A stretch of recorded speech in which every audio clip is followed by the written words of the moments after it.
When I was like hammered the other, I was hammered. I finished a bottle of tequila, and then I did a little bit of that, and like it got to the point where it was like, I don't know, almost midnight, and I'd done like 7 mock drafts, and I'd finished the bottle of tequila, and I was like, nah, I'm gonna keep going. Like I want to keep testing this shit.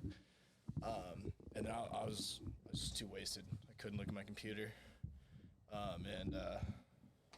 But I wanted to keep going. I went for like almost 40 minutes by myself, and I was like, this is just kind of fun to fuck around with. Testing. I think we're good. I'm going to turn 3 and 4 off. Yeah, dude. So we did it last night, and the test run went well. And I wanted to have you on here first, because I feel like we've talked about a lot of things, especially going like back to the farm. Like well, cheers. Cheers. Thanks for doing this. Yeah, this is fucking sweet. Talking to that. Yeah, what's up? It's like maybe cutting out a little bit. I think we're good. I think you just have to be closer to it. But Okay. we'll figure it out as we fuck around with it. Is this better? Yeah. I feel like it's like going in and out. I agree. It wasn't doing this last night. It might be because that's on.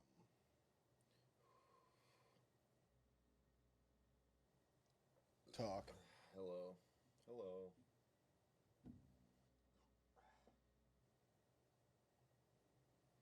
I don't know. I can still hear you. Is it better now? No, it doesn't sound the same. It doesn't. No. Mine sounds the same. Yeah. It's weird. Well. Like, I don't know if I have all of that. Should we try a different one? Well, there it kind of went.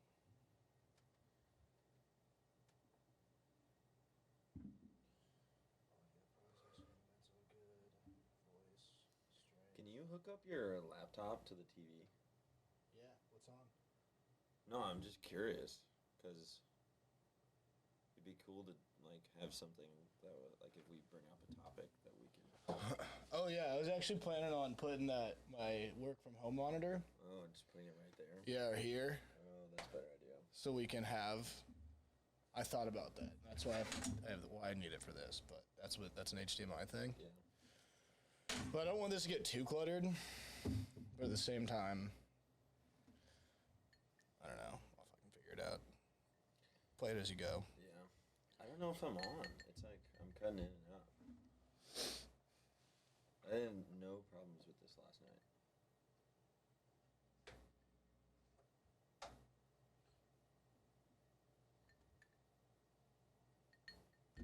I can edit all this too. Ooh. Yeah? No, still not. I mean, there it is, but Talk again. yeah, keep going. It's still not. Something in there. Yeah. Talk now. It's still going? Nope, not really. So maybe it's... Yeah, it's... When I don't turn the processing on, I think yours works. How about now? Yeah, that sounds better. But I don't know why I would be doing that, because all my processing stuff is on. That's weird. Yeah, there we go. Now I'm good. I mean, it's definitely better than before. It's way better than before. Yeah, like way better. I hear that cutting in and out, and like when I was doing it by myself, like I was fucking with it the whole time. Yeah. And like I still don't know what I'm doing. Right. I have no idea what I'm doing. But that's why I fucking use YouTube. Alright, so you just want to get into it? Sure. What I had for you? Yeah. So like what we had at, like the talks that we had at the farm. Yeah. Because we were doing bullshit all day. Like bullshit. Yeah. Like... And we needed something to talk about. And... the pandemic life. Yeah. Dead ass. Shit sucked, dude. Dude, shit, that sucked. Yeah. And like, everything that I learned about you, and obviously we've been friends since, I don't know, like 6 or 7 years now. Yeah. But like, you with the fundraiser for the kid, that school, well, first of all, you going to Vietnam, that's nuts. And you did it twice, right? Yeah. And one of them was like an Asia trip or like a China trip or something. Yeah, it was a study abroad with the College of Business at Mizzou. And what was the Vietnam one? What was the difference? It was Because it was back-to-back summers, wasn't it? Yeah, so the first one was going to teach English at a blind school. Where at in Vietnam? Ho Chi Minh City or Saigon. And the second one was an internship for the International Trade Center at Mizzou. And where was that one? Also in Ho Chi Minh City. Weren't you in China or some shit for like a week or two? Yeah, we were in China for like 7 weeks. Oh, shit. Yeah. So how long were you gone? Total, I think like 11 weeks. Oh, my God. Yeah, I think it was 7 in China and then 4 in Vietnam. And your initial trip to Vietnam, how long was that? 4. Jesus Christ. Yeah. How'd you hold off on 11 weeks? Dude, that's tough. It was really tough, but having It was you there, Brendan, right? yeah, having a solid group of dudes like Well, I guess there was younger kids there too, right? yeah, like Alex Hahn was there. And then some other guys we just became friends with on the trip, but It seemed like a wild time. I don't think I would ever go back. To China? No. Really? No. Why not? Because it's That's like, hilarious. there's just so many people and they're so like It's big as shit. they're mindless. Like the majority of the people that I interacted with had very little creative thoughts of their own. Every room, every street, everywhere you went had video surveillance and audio surveillance. Really? Yeah, Like cameras and shit everywhere? everywhere. Really? Yeah. Dude, fuck that. One of our professors was a Chinese native, like was born in China and then came over to teach. And when he would give lessons and we would ask questions, he wouldn't even respond, like about the Communist Party. Like we would ask No him, shit. and he would just shake his head. Like he wouldn't even like say anything out loud, and we all like understood. Because he told us before we went, he's like, they are watching me way more so than they're watching any of you, all of you, but don't be fooled, like they are 100% watching us. Damn. And so that's just how they have to live their life. Yeah. Like they don't have access to any internet platform that we do. Facebook, YouTube, Google. It's all under surveillance. Like you look up that square thing. yeah, Tiananmen Square, like it's a very historic place aside from what happened in the 80s. And because it's at the heart of Beijing, which is the capital of China. And so there's a lot of history there aside from what happened. And so when you Google it, when you search it on like China's web browser, it just pulls up like you can't find what happened, like the incident that happened. That's so fucked up. Yeah, it's fucking crazy. And Because it was the government against like civilians, right? yeah, Like it was just some dude in this. Well, there was a lot of people. there was a lot But of the people. picture is that like Yeah. guy with the shopping bag is in front of a tank. Yeah, and he got ran the fuck over. That's so fucked up. Yeah. And that's just how it's always been, right? Did you learn anything about that? No, we couldn't talk about it. But like when you were in Vietnam, you did like those like the Vietnamese memorial and all that stuff. Did Yeah. you see any of that kind of shit in China? No, it was all like Chinese nationalism. Oh my god. So there was this museum. It was like, imagine the size of like the art museum's like main lobby. So let's say it's probably like 600 or 700 yards long. Oh my god. And What is like, this? Right in the like in Tiananmen Square. Yeah. And it's for Mao Zedong, who was the leader of the Communist Party for like 50 years. Like, from... I really couldn't give you a good timetable. Is he the but for a guy long time. before whoever? I don't even know. Yeah, like- Xi Jinping. Yeah, he was the guy before, I believe. And this entire building, there's like 3 rooms that you walk through. First of all, before you even get into this building, there's a line to buy flowers, like roses, For this guy. for this guy. It's like his burial site, essentially. And so you walk through, and there's like a Lincoln Memorial-esque, like, statue of him. And he's like sitting in a chair, and it's like probably 60 or 70 feet Big. tall. Big Big as shit. Huge. And then you go around into another room. Oh my god. This thing?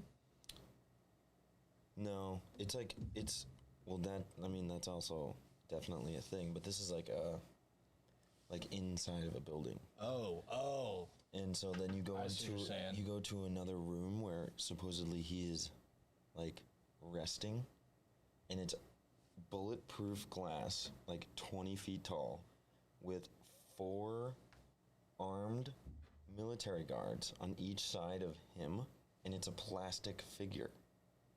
It's not even his body. It's literally a fake. It's like a fake person. And then you just walk through and you look at this plastic. Like a mannequin looking thing? Yeah, but he's like in a suit, and he's like lying on this bed, What the fuck? like a couple feet off the ground, and like real men are standing there with assault rifles Do they think on the other side of the glass. they think like people are gonna like vandalize it? What else I would you think do? they're if it's they're not his supposed body? to like believe that that's actually him, and then you walk out and you're done, and they pay money to do that. That's ridiculous. Like we had to pay money to go and do that. Dude, that's some like North Korea shit. Yeah, That's a whole nother level. it was so bizarre. And you wouldn't go back to China. Not unless somebody was like, Would you go to Japan? for sure. I want to go to Japan. I did too. Have you seen that map of the greater Tokyo area versus London? Yeah, It's it's like 6 times the size. It's When not you- even close. When you look at it from like aerial perspective, Yeah. it's insane. It's like, I remember seeing that tweet. It's like, there's like mega cities, there's metropolises, and then there's Tokyo. Because it's like 30 million people, Yeah. 28 million people, something like that. Yeah.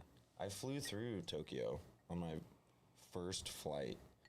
Flew solo from, I think it was Detroit to Tokyo. And that was a pretty wild experience. Detroit to Tokyo, what was it, like 18 hours? No, it was like 12 or 14. I don't really remember. I took some Yeah. Sleep sleep aids? sleepy pills. You can't be up here. There's too much shit going on. But I had some sushi in the Tokyo airport, which is pretty cool. Did you go to a fish market? No, I mean I just stayed in the airport. No, but like in general. Did you ever go to a fish market?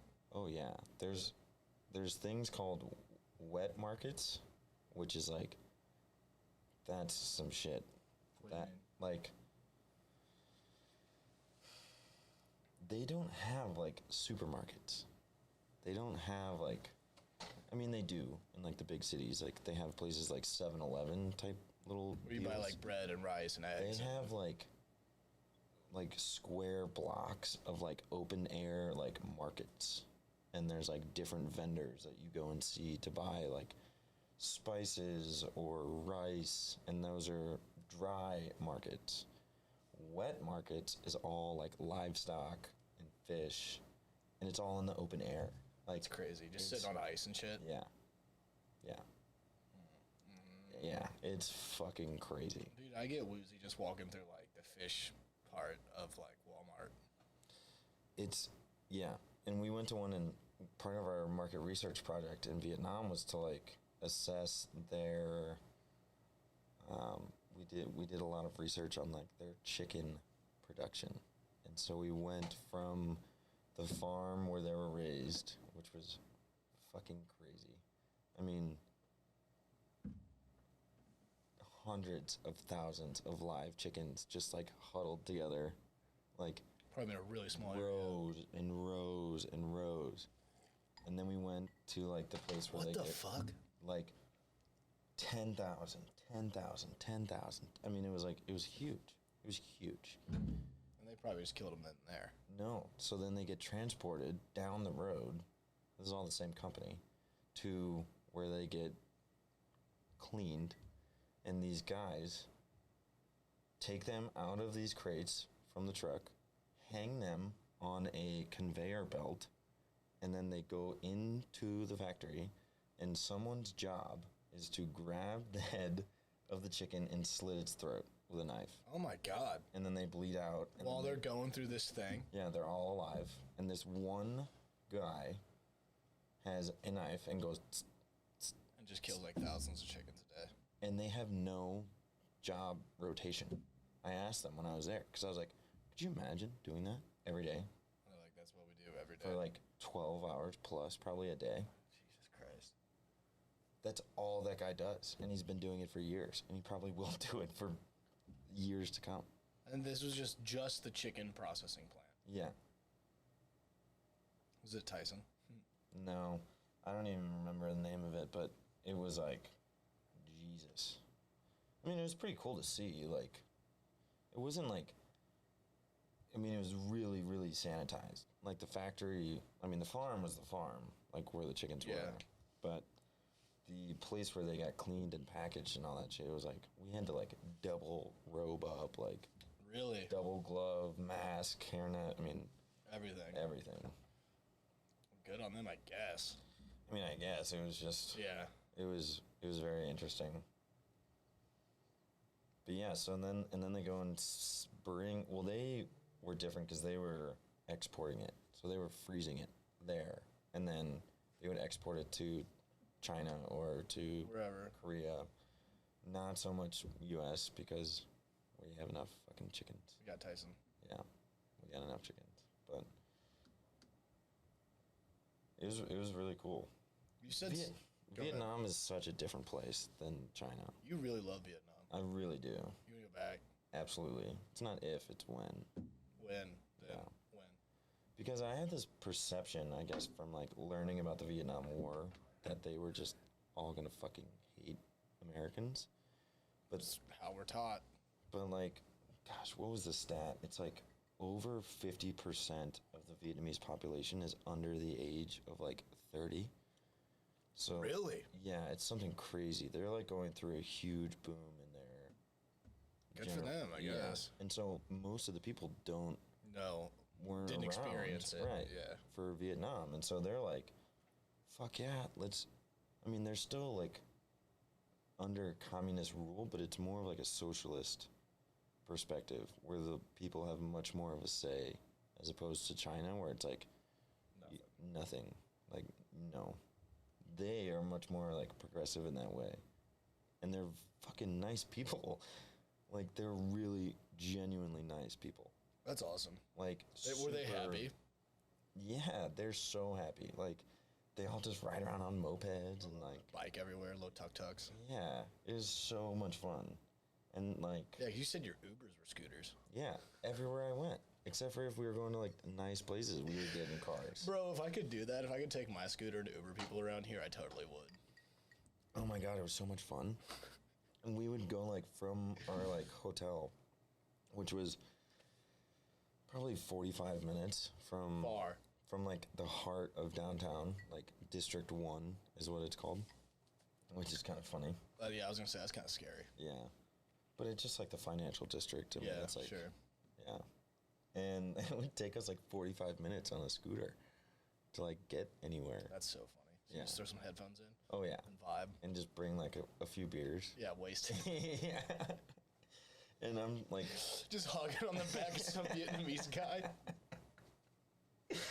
Dude, and none of the fucking helmets would fit me. Oh my God, yeah, you got a big ass dome. I have such a huge head. I am like, their average height is probably like 5'3", 5'4".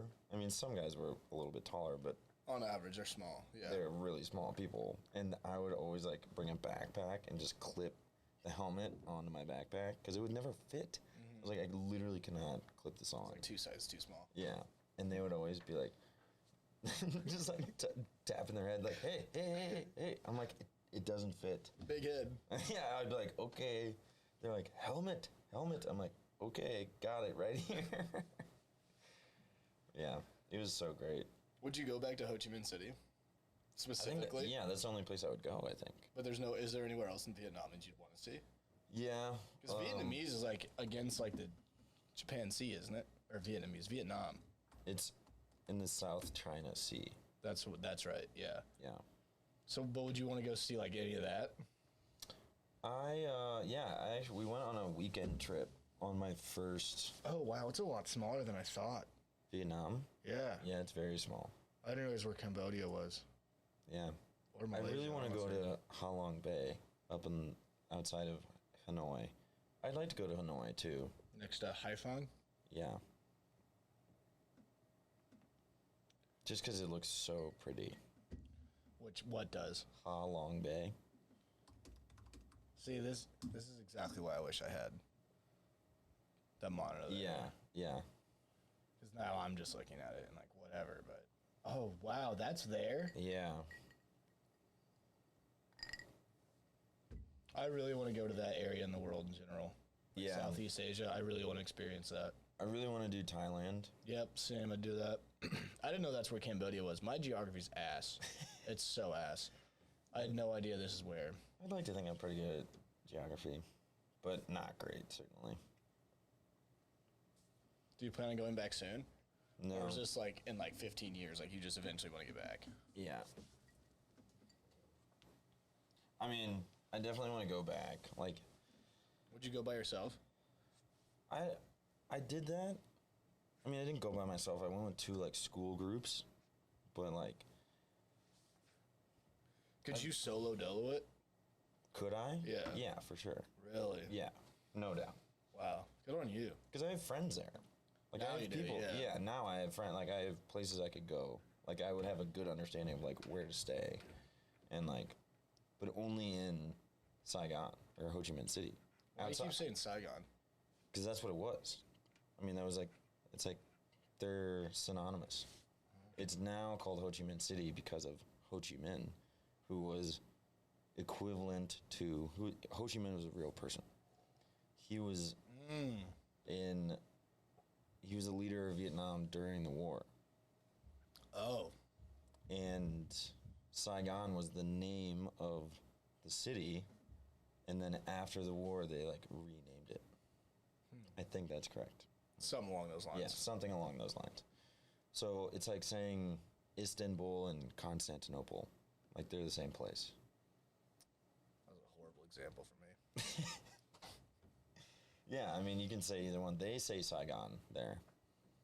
Like, they refer to it as Saigon. What'd you like most about it?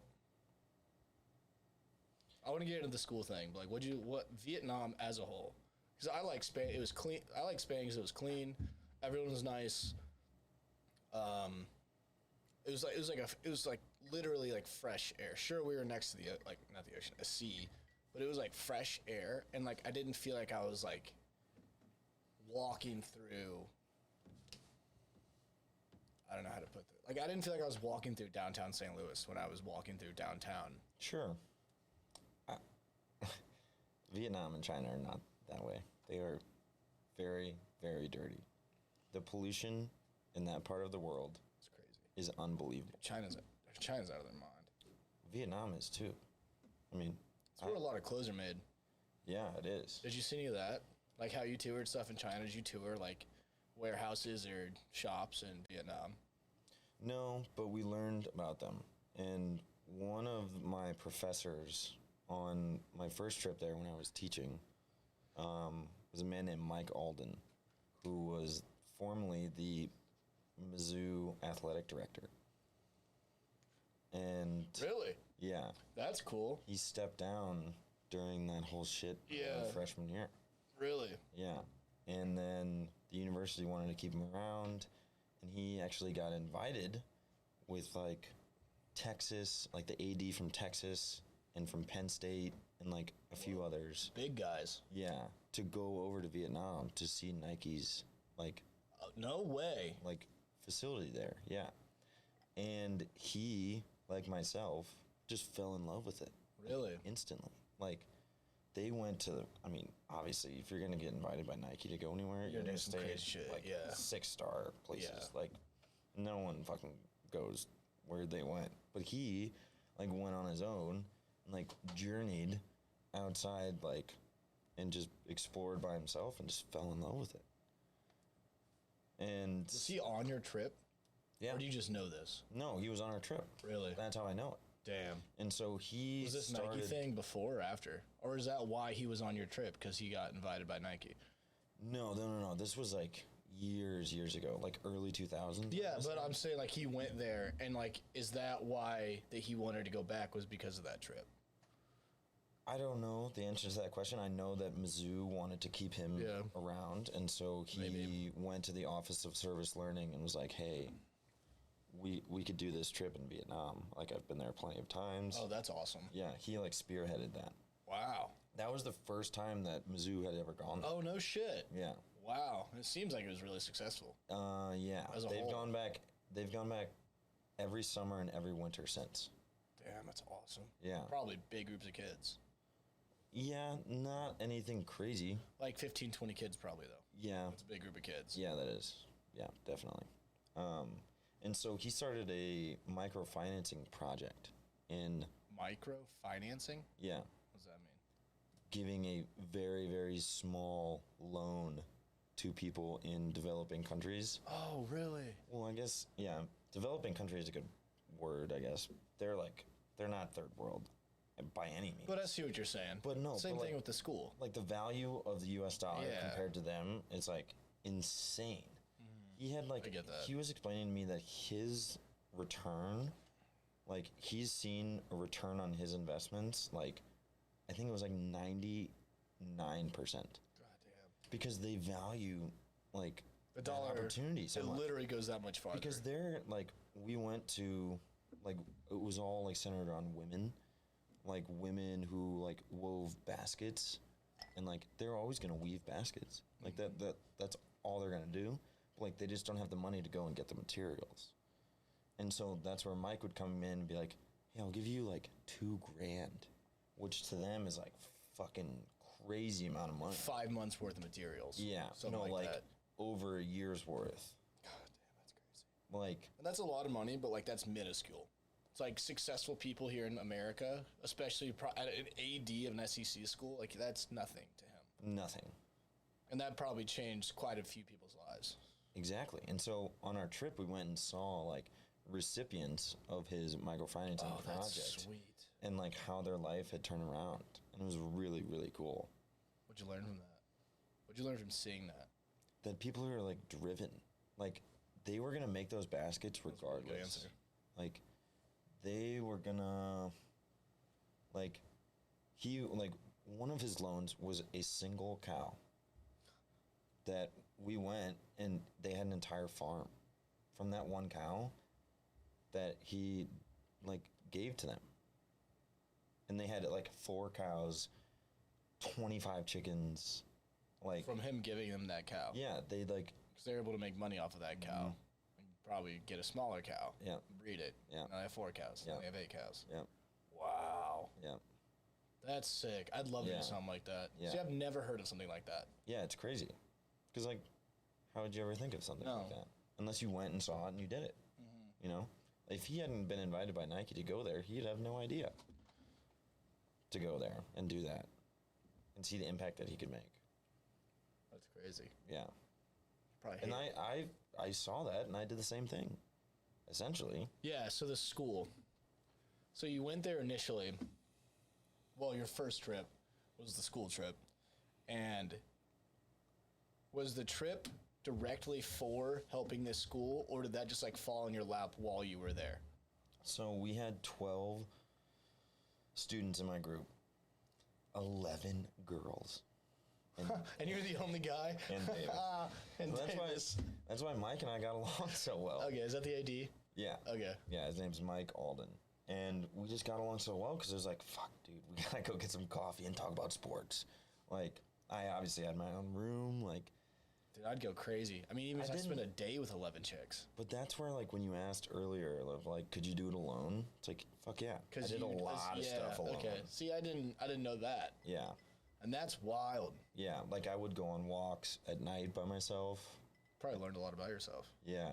And just would leave my phone and shit in the hotel. Because my wallet did get stolen playing soccer, which sucked. How'd you deal with that? Mike just gave me Spotted you. Yeah, and then I would just log it in my phone, and I got back, and I paid him back. Wow. Yeah, it sucked. Fuck that. Yeah, it really sucked. Because you don't have an ID. Well, I guess you at least just on your passport. Yeah, it was like a money clip thing. But still, you lose your ID, you lose your credit card. Like, your only source of cash overseas, you're Yeah. fucked. Yeah. You can't just get one shipped overnight. I had to call my bank. Dude, it's a 12-hour difference. Yeah. So, sidetrack there. There were 4 groups, and there were groups of 4, obviously. No. Wait, were there more than that? Was your group of 11 one of these groups, or were these groups inside of your group of 11 or 12? Groups inside. Oh, okay. So we had 4 people go to the blind center. And then there was like 3 that went to an orphanage, 3 that went to another orphanage, and then like another 3 that went to like I don't even remember. I think another school, but like just like a normal school. Did you pick this Almost before not you the right went? word, Or but- when you arrived, they're No. like, this is what you gotta pick one of these? Yeah, we had no idea until that like night. Did you know that you were doing something when you agreed to this trip? Yeah, I mean it was a service learning. Oh, Trip. okay. Okay, word. Yeah. So I knew that I was going to be doing some sort of service when I was there, like throughout the Yeah, week. okay. You know, but I didn't know what. I just knew that. You're going to Vietnam to serve somebody. Yeah. Well, and I guess to preface, I just had gone on that MAB, Mizzou Alternative Break, I forgot about that. Trip with Spring Jimmy. break one, yeah. and we worked with adults with disabilities. Where was that? That was like at a ski, like somewhere in like a ski place, wasn't it? No, that was we went up to Chicago, and just went to like a learning center for adults with disabilities. Oh, nice. And yeah, it was really cool. And so I think that's why I got placed at the blind center, is because You already had experience. yeah. And so they knew, they're like, oh yeah, he'll go there. So And this was a Vietnamese, what, elementary school, preschool? yeah, it was like K through 8th grade, probably. Yeah. Vietnamese kids that were blind, Yeah. and you're teaching them English. It was unbelievably difficult. Yeah, so how'd you do that? The principal of the school told us that she just wanted them to work on pronunciation and understanding what words meant. Like what the word glass means. Or like, Pencil. yeah, And being able to And- say yeah, the word and- pencil. well, yeah, physical things that you can Yeah. hold in your hand are Yeah. much easier.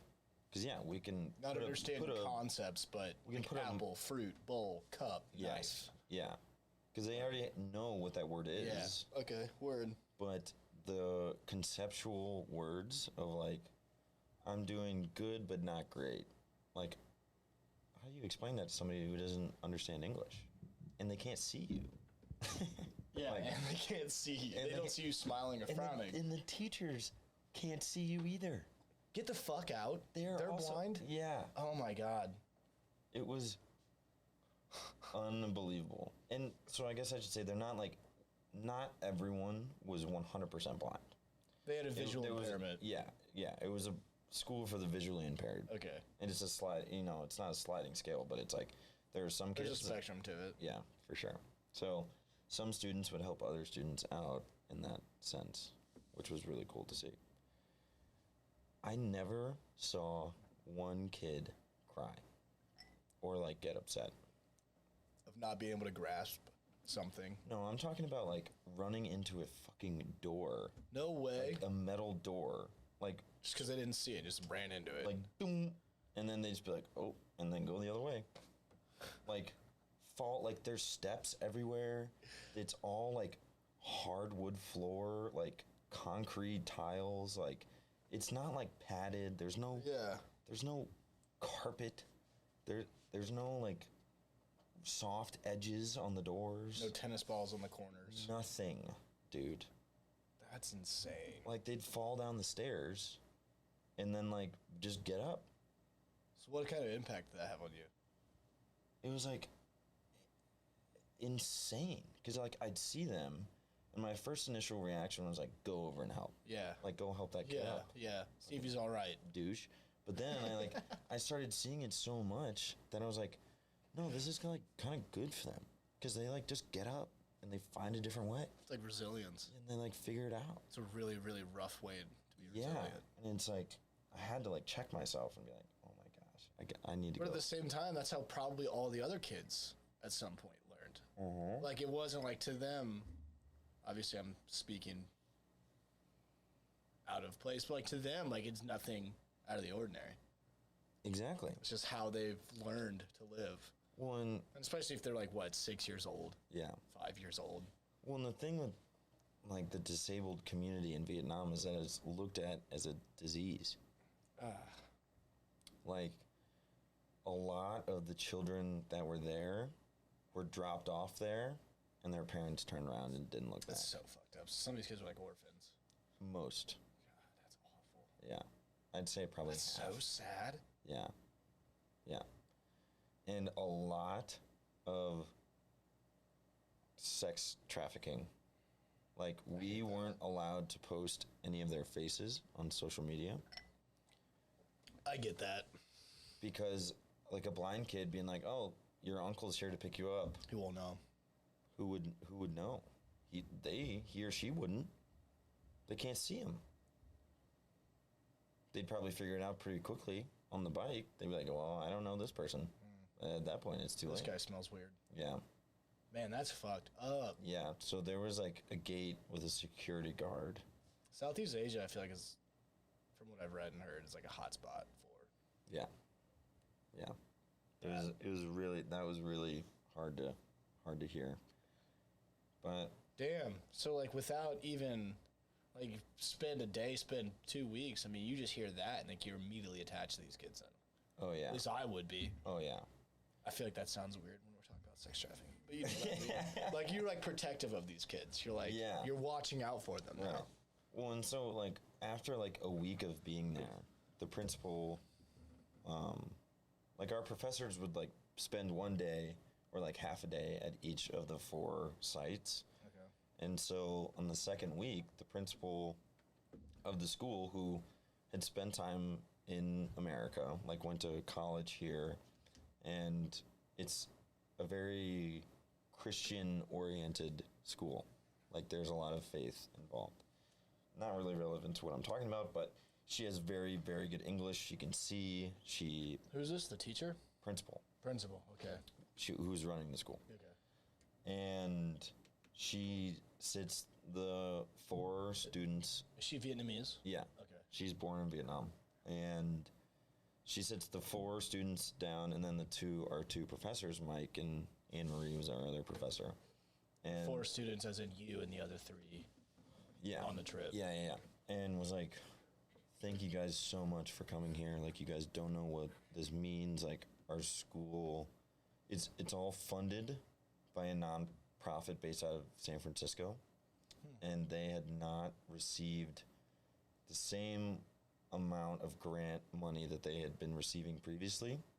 And so they were dealing with a tremendous lack of funding. The school or the nonprofit? Both.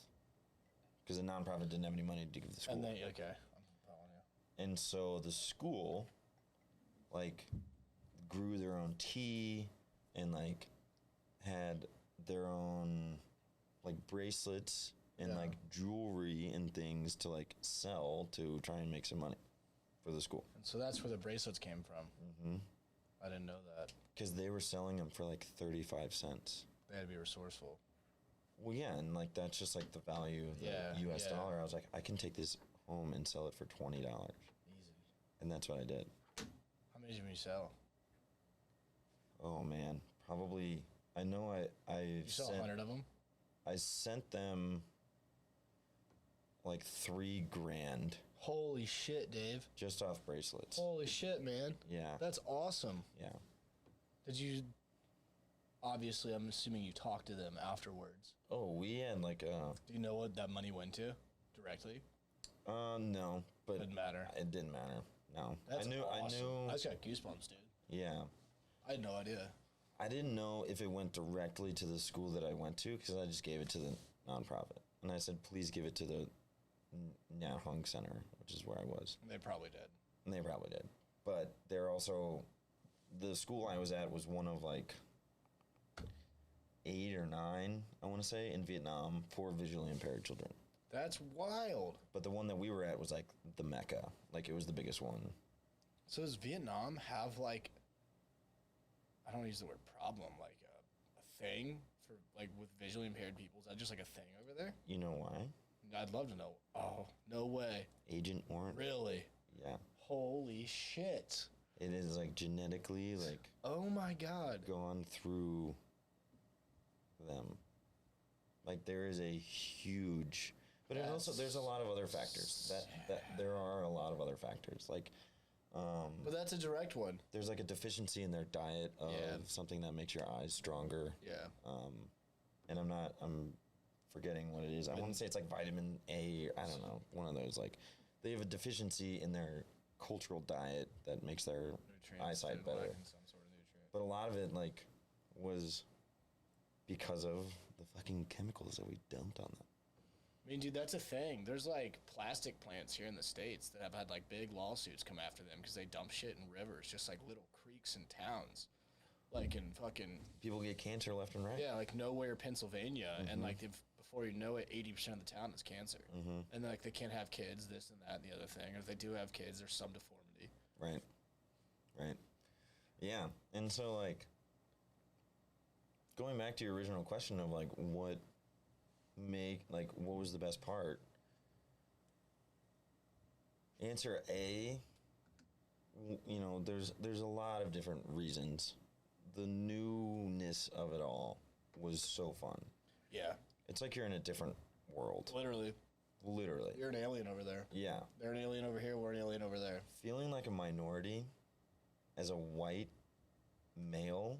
Privileged white male. Heterosexual, upper middle class. Name it, yeah. Never been victim of anything in my life, which I'm very privileged for. Yeah. And like I don't take it for granted. Yeah, you're aware of it. But doing my like solo like walks at night and seeing everyone at the restaurants like out on the street like turn their head and look at me was a very surreal feeling.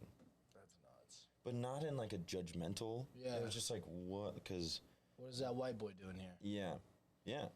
And there were definitely some elderly people that gave me some pretty nasty looks.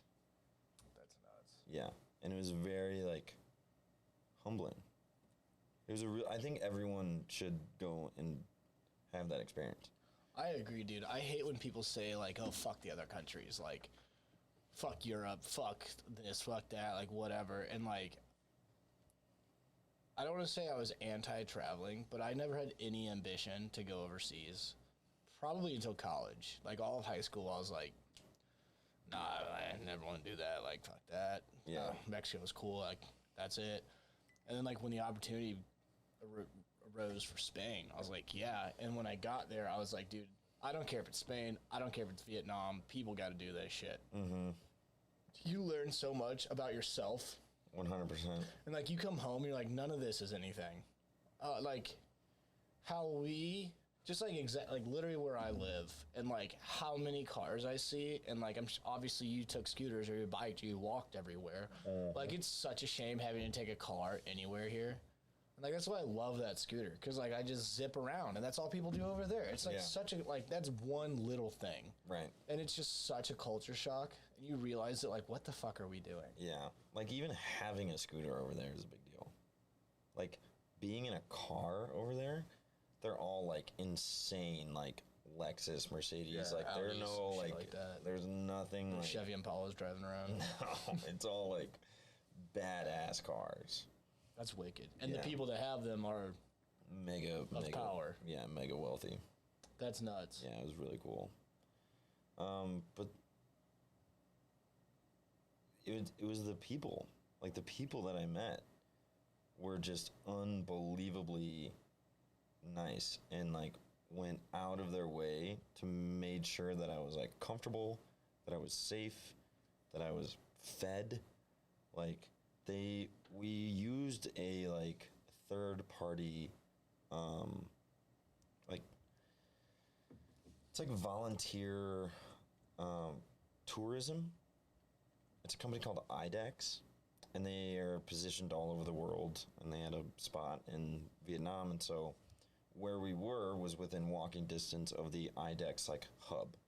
So there was a group from like Australia, like at this place, and like we would all like congregate there in the morning, and then we each had like a Vietnamese person to like guide us to our service site. That's wild. And like they would always pack our lunches. Keep talking. You're good. They would always make us insane breakfasts. They would literally pack our lunches for us, or we would eat at the school if we got invited. And then at dinner, it was like an insane array of food Really? every single day. What? What kind of food? I mean, What's their steak and potatoes? rice, white rice, and any kind of meat, like pork, or Pork? like yeah. Do you eat a lot of seafood? Not really, unless we went to like restaurants. Like no, because of like where they get the seafood from, isn't very clean. And so, seafood has a much higher tendency of going bad. Yes. Then- You gotta eat it immediately. Yeah. So a lot of like Pork. pork. Yeah. You said there was like weird vegetables, like weird ass fruits. You Unbelievably. told me about some wild ass fruit that like I don't remember. Dude, you told me something. I don't know. It was like wicked colors and like you didn't know what it was, and then it tasted like a candy. You know what I'm talking about? Mangosteen. It's like it's so cool. It's such it's such a cool fruit. It's like unbelievably good. It's that thing. Yeah, it's so good. That was one of the cooler things. And this one, you told me about that one too. Yeah. Rambutan? They have so many different names for it. But yeah, that's like a cantaloupe and a grape. That's what it was. Yeah. Yeah. It was something crazy. Yeah, and they were so sweet. And I would just like go to the market and buy like All of them. 100 of them, and it'd be like $1. It's crazy. Yeah. And like after I played soccer, like I got invited to like with some of the other volunteer leaders, I guess you could say, or guides. They like knew I had an interest in soccer, and there was a soccer field within a baseball throw away from where we were staying. So every night I would go up by myself and I'd wear a soccer jersey and I'd just stand there until somebody invited me to play. That's awesome. Yeah. Get that kid in here. Yeah. And it was sick. That's dope though, because sports are like, it's like music where it's just like a universal language. Like no one needs to speak the same language. No one needs to be like on the same rhythm. Like if you have a ball and a net or a ball and a hoop. And I'd be like that, and they'd be like, yeah. For and subbing. They laughed at me. They like, but I can hold my own. Like I'm Do you not. Do you net any on them? Yeah, dude. I go to my Instagram. I posted an Instagram of. I remember that. Yeah. Yeah. The soccer field. Yeah. I actually pulled up your Instagram today. Me and my coworker were talking about Travis Scott, and she showed me a video of her at the Travis Scott Astro World concert. I was like, here's another one. Yeah, I was like, let me one up you. And I showed that video of Brendan. I was like, I knew I didn't have the video, but I was like, maybe he posted on Instagram. And I went to your Instagram and I was like, holy, it was like your second or third post. And I was like, wow, it's hilarious. Exactly what I was looking for. Yeah, that was pretty crazy. But these kids, I feel like the notes I wrote down for like why I was going to have you on here, I feel like these kids, obviously these kids in the whole experience had like a big impact on your life and like how you look at things. Yeah. How, like literally how did you, when you got home, did you notice internally? Like did you view things differently? How did you view things differently? Did you go about like your day-to-day differently? Were you more grateful? Were you more like intentional? Like what? Yeah, for sure. I mean, Because that's like a big thing. Like people do service trips, but like they don't go teach blind Vietnamese kids English. Yeah. It was really interesting coming I don't mean home. to downplay any service trips. No, yeah. No, because it's all Yeah. it's all good stuff. I mean, there's definitely spectrums of like good stuff. That's Like, just so specific. but there are those people that do go it and do it for like the recognition Yeah. of doing it, and like that's fucked. It's super fucked up. I mean, you're still doing a good thing at the end of the day, so I guess whatever. But like, that's totally the wrong reason to do it. A lot of people see it as just the opportunity to go see. For sure. But to your question, it made me way like I'm not as higher maintenance anymore. Like I'm just very like go with the flow. Like I don't. You're okay with the occasional wrong turn. Yeah, and like just not getting so worked up about little things, because like you were saying earlier, it doesn't matter. No. Like It's all relative. It's all so remedial. yeah, Like and first world problems is like a sarcastic thing to say, but it's so fucking real. it's so fucking real. Like, and working with blind kids especially taught me a very valuable lesson of love. Really? How Yeah. so? That That's interesting. it, like I am a very, so like, do you know the love languages? Yeah, you said yours is touch. Yeah, physical touch is a big one of mine. I like hugs. I like, That's how girlfriend's is. Yeah. She's a big touch person. yeah, I'm just a physical, I like giving Yeah. and receiving physical touch. Not in like a sexual way. Hugs, just like, handshakes, high yeah. fives. yeah. for Thank sure. yous. Yeah, for sure. And when I was there, a lot of it is physical touch because In Vietnam or just specifically the school? Because the school makes sense.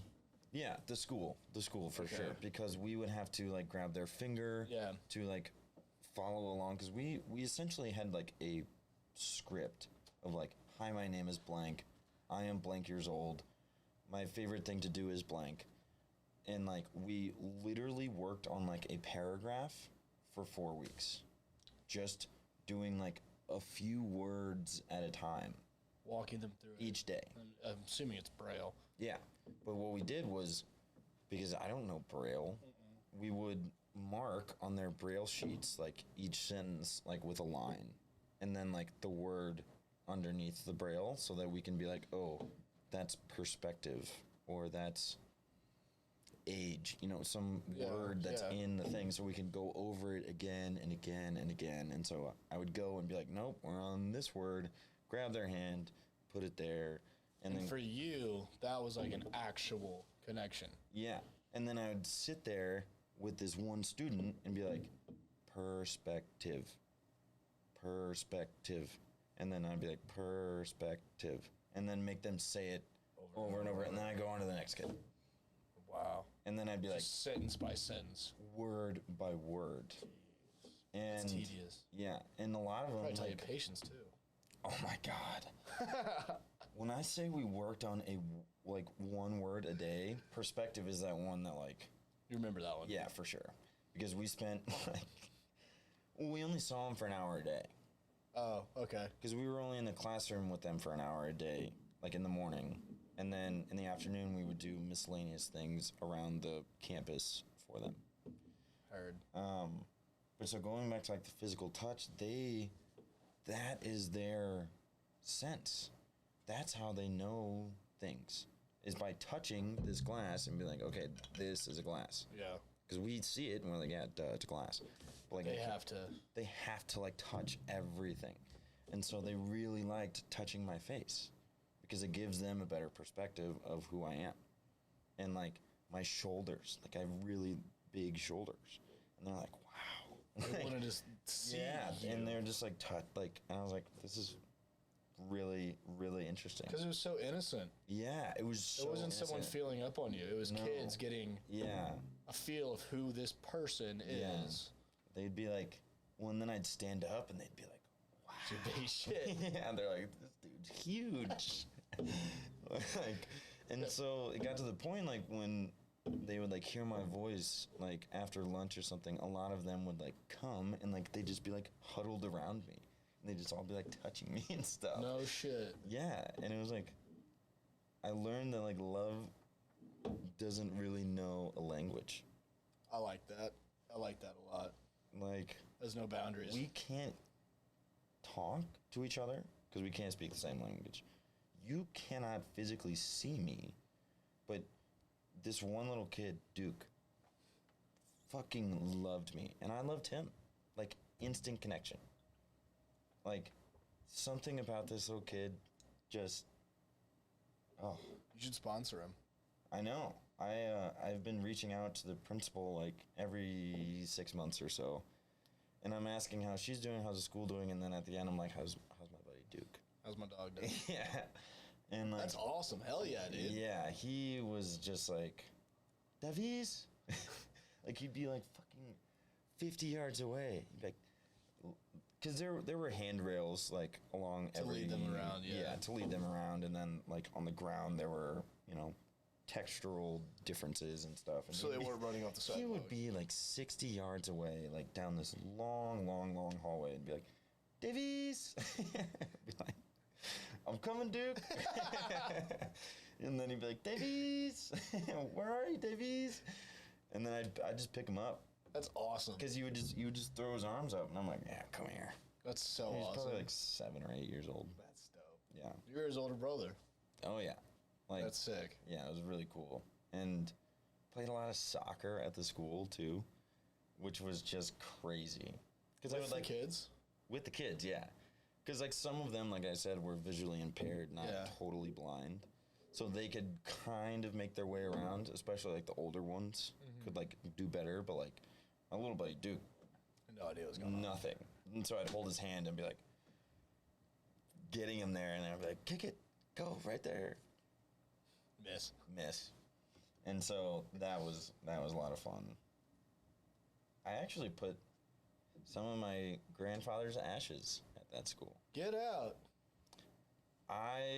Was it something you just carried around with you, or was that intentional? No, it was intentional because during the time of the Vietnam War, he didn't get drafted because he was in residency at WashU, and he got exempt from going. Wow. Which totally changed the entire trajectory of my family. Of the Hurth family. The Lane family. Mom's side, yeah.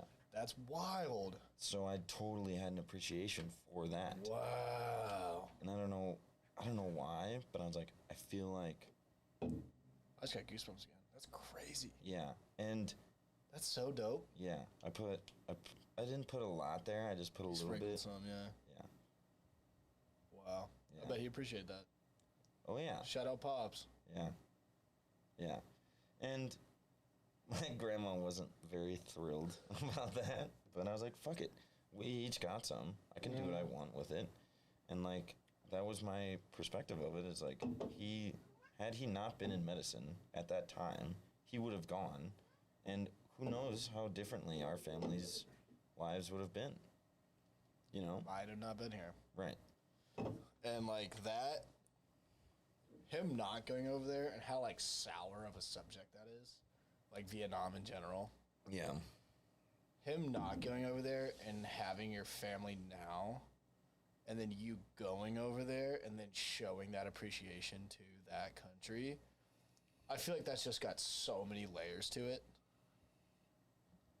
Like, you think about that, my grandpa got drafted, but he got exempt. Or he didn't get drafted because he was exempt. Mm-hmm.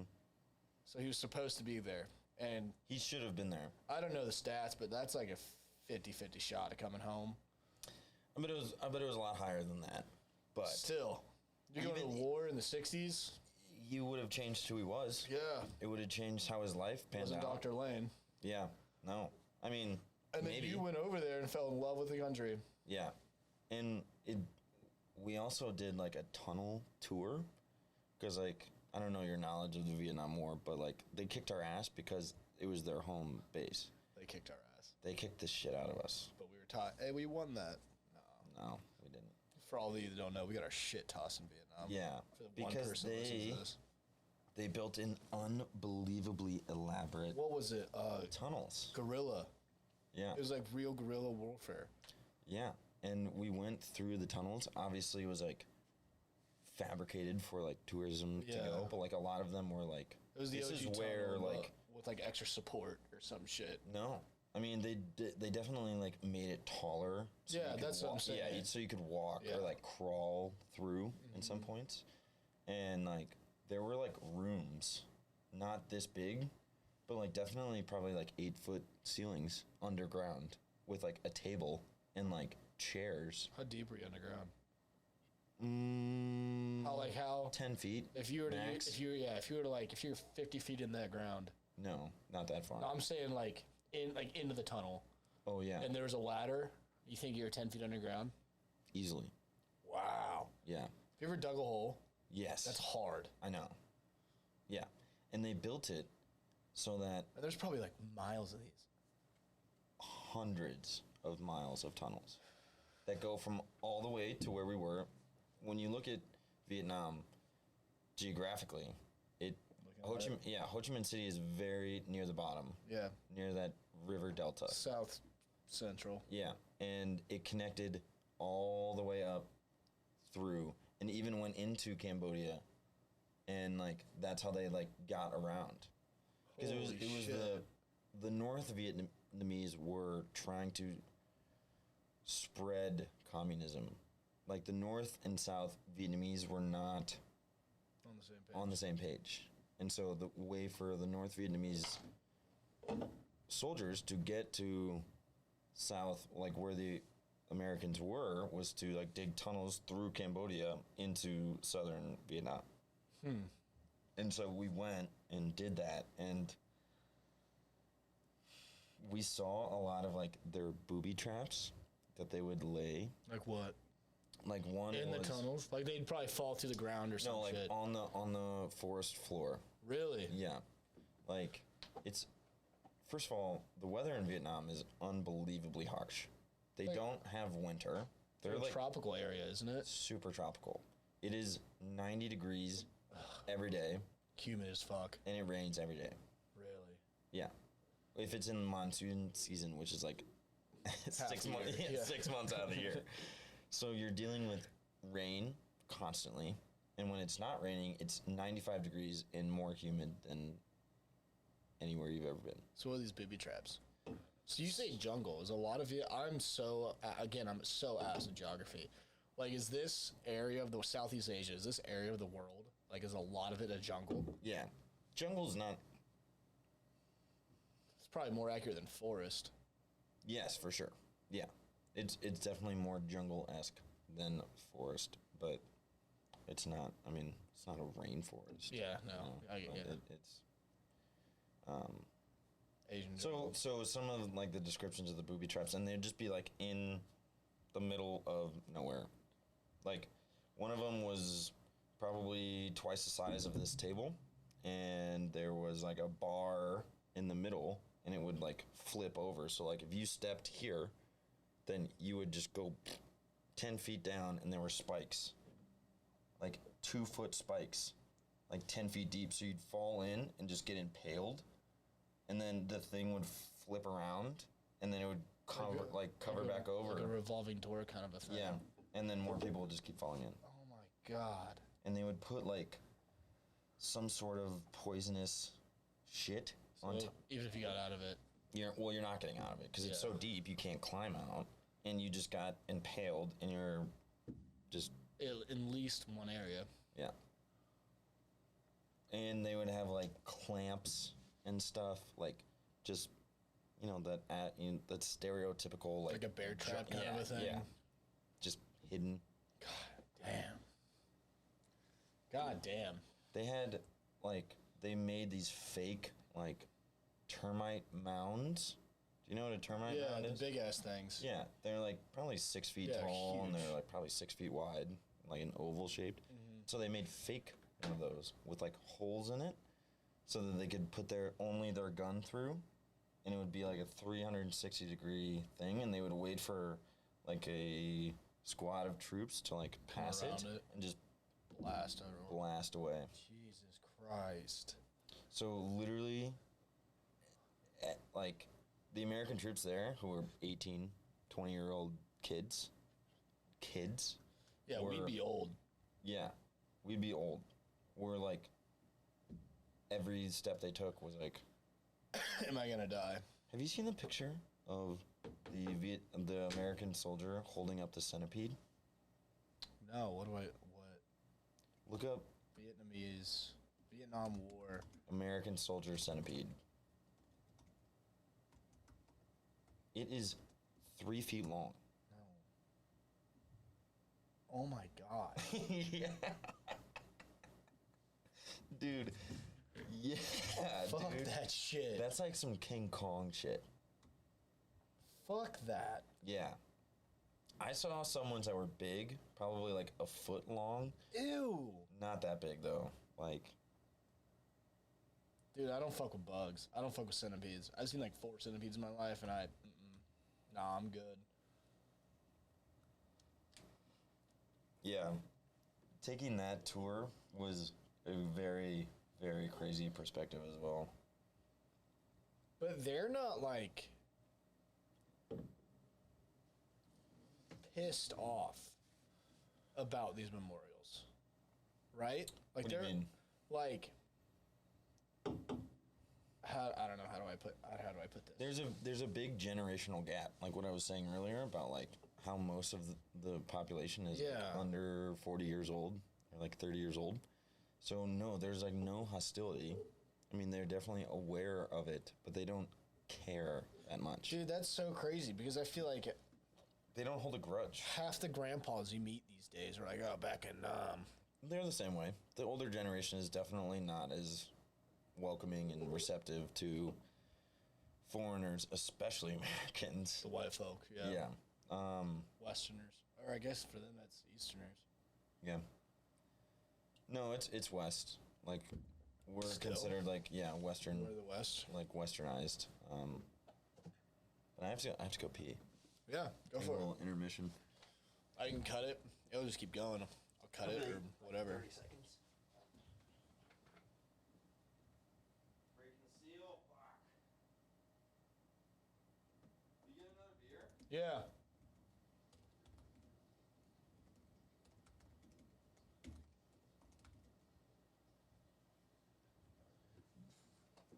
I'd love to get you another beer.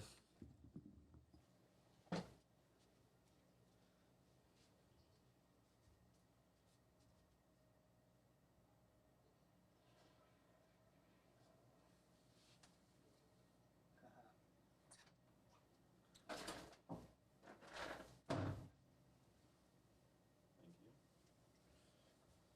Bridge just asked me if I wanted to go to Sportsman's for dinner after this. And it's really funny because I was there last night. Really? I got the buffalo chicken wrap.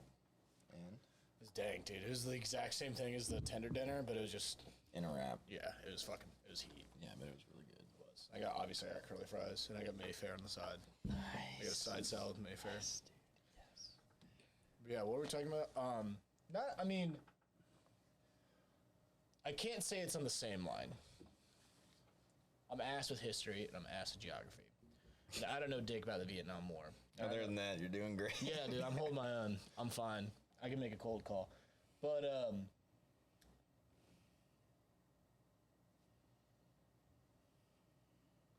where's that from?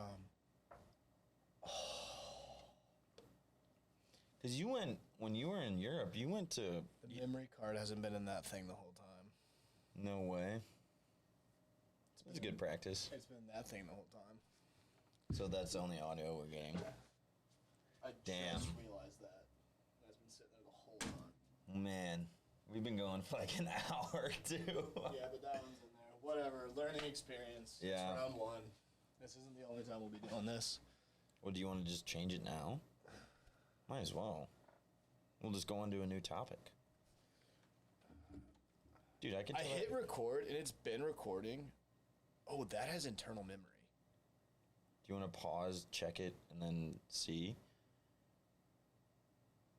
Because we could totally... So this is pivot. at an hour 8. I'm just going to stop it. Okay. Yeah, might as well just check and see what it sounds like. Dude, I could do that conversation again in my sleep, so... I'm not worried about it. I'm just going to put this in. I'm just going to hit record again. Okay. That's fine. And it's just going to record the whatever is left of this conversation. Okay.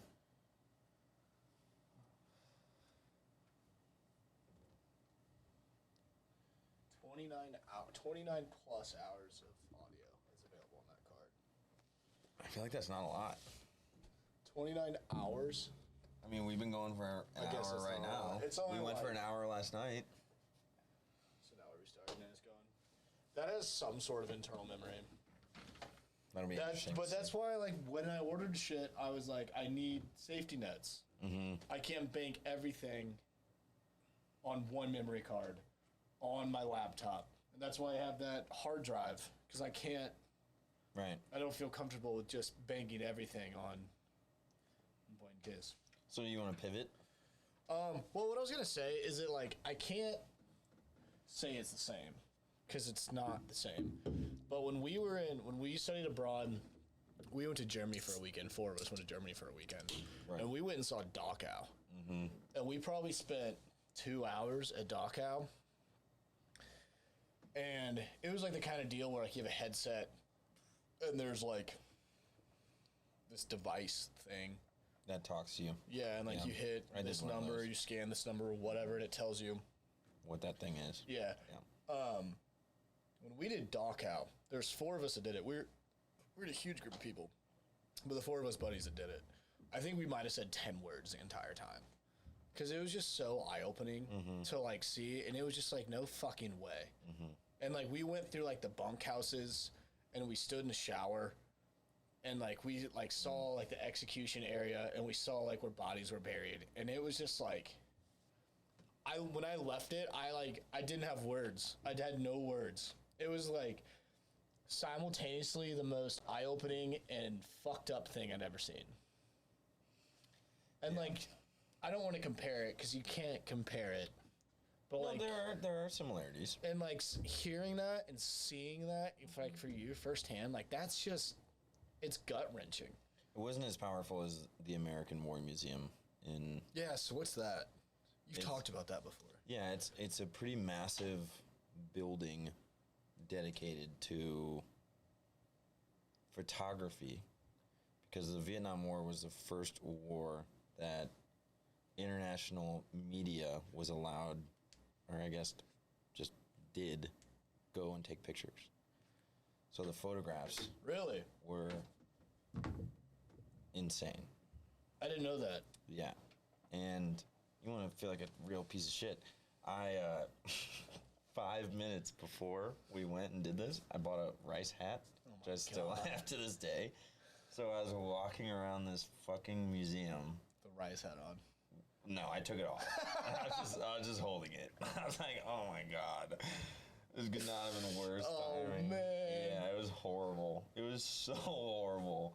And like, yeah, I did that by myself because I wanted to do it by myself because it was like seeing the pictures of like those who were affected by like Agent Orange were unbelievable.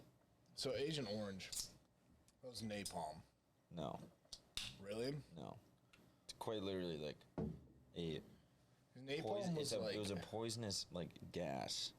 Napalm was like a sticky fire. Yeah. Like you couldn't put out or something like that. Yeah.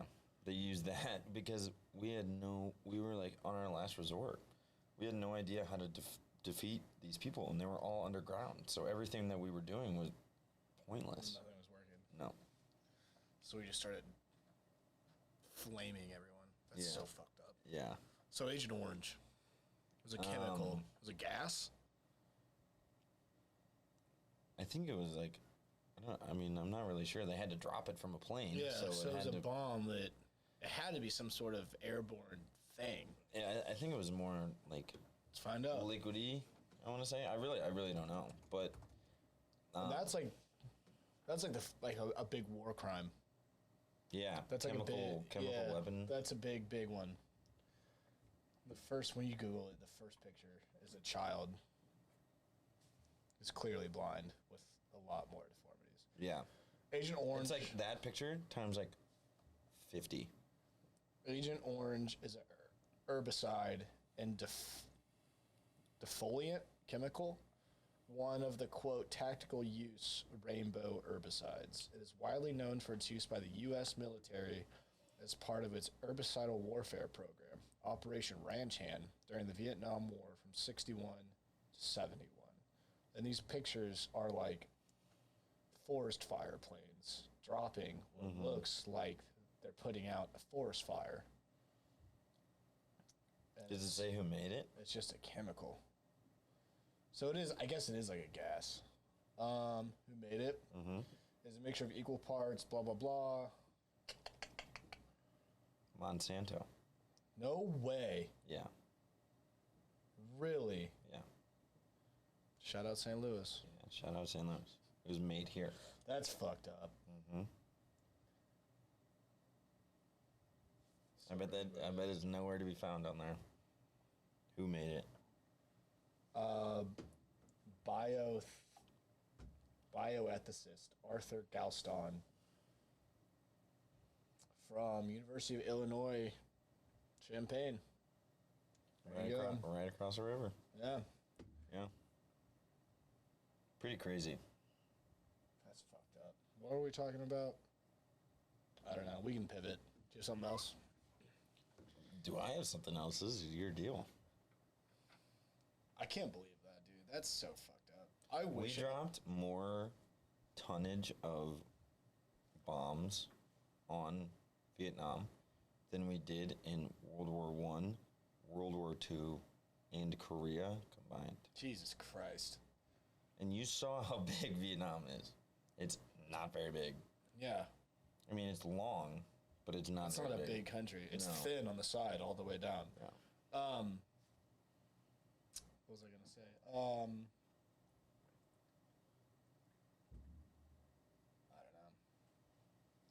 I don't know. I just think it's so funny how when people talk about Vietnam, it's like a war cry of like a video of like troops. I'm not downplaying our troops by any means. Respect the troops. But like how it's always like some fucking like 60s rock song blaring with us just like storming the front in like helicopters. It's so crazy. So you said North Koreans, or not North Korea, South Korea, North Vietnam and South Vietnam. Again, I don't know anything. Mm-hmm. Were we fighting the communist part of Vietnam? Yeah, but we didn't know who was who. So these 18-year-old kids walking through South Vietnam, obviously, I talked about the language barrier. Yeah. They don't fucking speak English. No one speaks Vietnamese. Yeah. And it's just a farmland in southern Vietnam. They're like, God, fucking A. Yeah. I've heard horror stories. Yeah. About Vietnam. Yeah. We don't need to get into that. That's a little too graphic. Have you watched the Vietnam War, the documentary? No, you've told me to. I watched World War II in color. Yeah, that's really good. That one, yeah. That's really good. Yeah. I think the Vietnam War. One of them's on Netflix. Yeah, the Vietnam War was. It was on Netflix, and it did the best job of giving an unpartisan perspective of what really happened. Because, as you were saying, most of what we learned as Americans growing up is like, stop the threat of communism. Yeah. But it didn't. It's a joke. Where is the line cross, you know, in a humanitarian perspective when we're dumping an insane amount of weaponry on civilians? Like, carelessly. Just... Yeah, we didn't have the accuracy we do now. No. And it's like... Not that I'm for carpet bombs by any means in today's world. Right. But they just lit that place on fire. And they were all underground. The people we were fighting were all underground. We would literally torch villages. Yeah.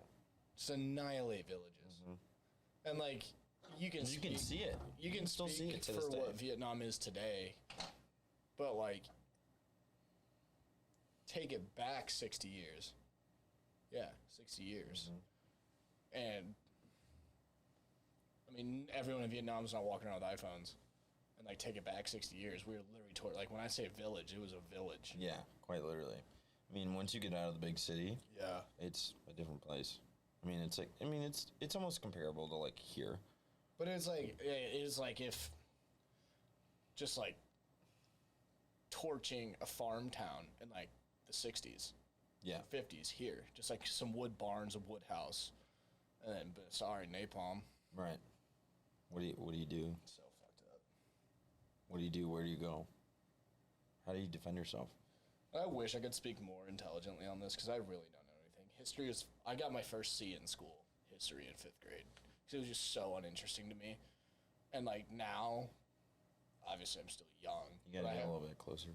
Obviously, like now I'm still young, but I have like such a bigger appreciation for history now, and like I find like even like the 1600s like super interesting, and like the Vietnam War, World War I. I don't know dick about World War One. Everything we're taught is World War Two. Yeah, I don't know shit about World War One. Yeah, you like it's like a breeze of a chapter. Yeah, and like how you just said like the Korean War, I couldn't tell you a single thing about that. Yeah, and I couldn't either. I'm on the same boat, honestly. Like, I only know so much about the Vietnam War because I was fucking in it. Yeah, you went and saw it. I went and saw it and learned so much about it. Like, had I not gone there, I would have what we were taught in grade school about it. You know, like our education system tries to put it in only an American perspective. A winner's perspective. Yeah. We didn't win. No. I wouldn't put winning. I only use the word winning. How do you win a war? So many people dying? Yeah. But I don't know. I feel the same. That's how I feel about Germany. Like, all we did in Germany, not all we did, but like when it comes to like the historical side, we did Dachau. And like I learned more about World War II in those 2 hours at Dachau than I have, period. Right. In any textbook, any class I've ever taken. Because it was like, you see it. Right. And like going back to like, I think everyone, I don't care if you do it when you're 50, save for 30 years. But I think everyone needs to go abroad. And just. Well, yeah. And even like, well, I was going to spin it in a way that like when I went to North Carolina for a service trip, we went to Durham, North Carolina, and just outside of Durham was Durham Bulls, baby. Was a cottage, and I can't even fucking remember the name of it, but it was where the North and South had agreed to end the Civil War. No way. Really, really cool. That's awesome. Really, really cool. I didn't even see. Like, I didn't even know that was a thing. Right. Neither did I. Where did you say? North Carolina? Durham. Yeah. Where Duke is. I didn't know that's where Duke was. Yeah. Saw Cameron Indoor Stadium. Pretty cool. That is pretty cool. Yeah. Duke's campus is fucking insane. That's what you get for 60 G's a year. Yeah.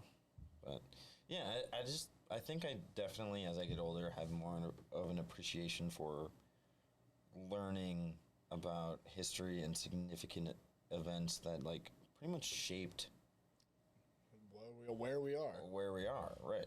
And like the cheesy saying is like history repeats itself, but like literally where we are today, like the shit that's going on in Afghanistan, like, well, history's repeating itself. So look up General Ruffin. Spell Ruffin. Ruffin. Ruffin. My cousin from Colorado. Francois Aimable Ruffin was a general of Division Napoleon's First French Empire. No. Is that who you're talking about? No. Edmund Ruffin. Edmund, yep. From 1794 to 1865. Yeah, he shot. Yeah, this other guy's way older. Way older. So my cousin, shout out Charlie. This fucker Coon, died in 1811. is about to propose to Emma Ruffin. Wow. And so he was a wealthy Virginia planter who served in the Virginia Senate in the last 3 decades before the American Civil War. His pro-slavery writings received more attention than his agricultural work. Ruffin, a slaveholder, staunchly advocates states' rights and slavery, arguing for secession years before the Civil War, and became a political activist with the so-called Fire Eaters. Never heard of them.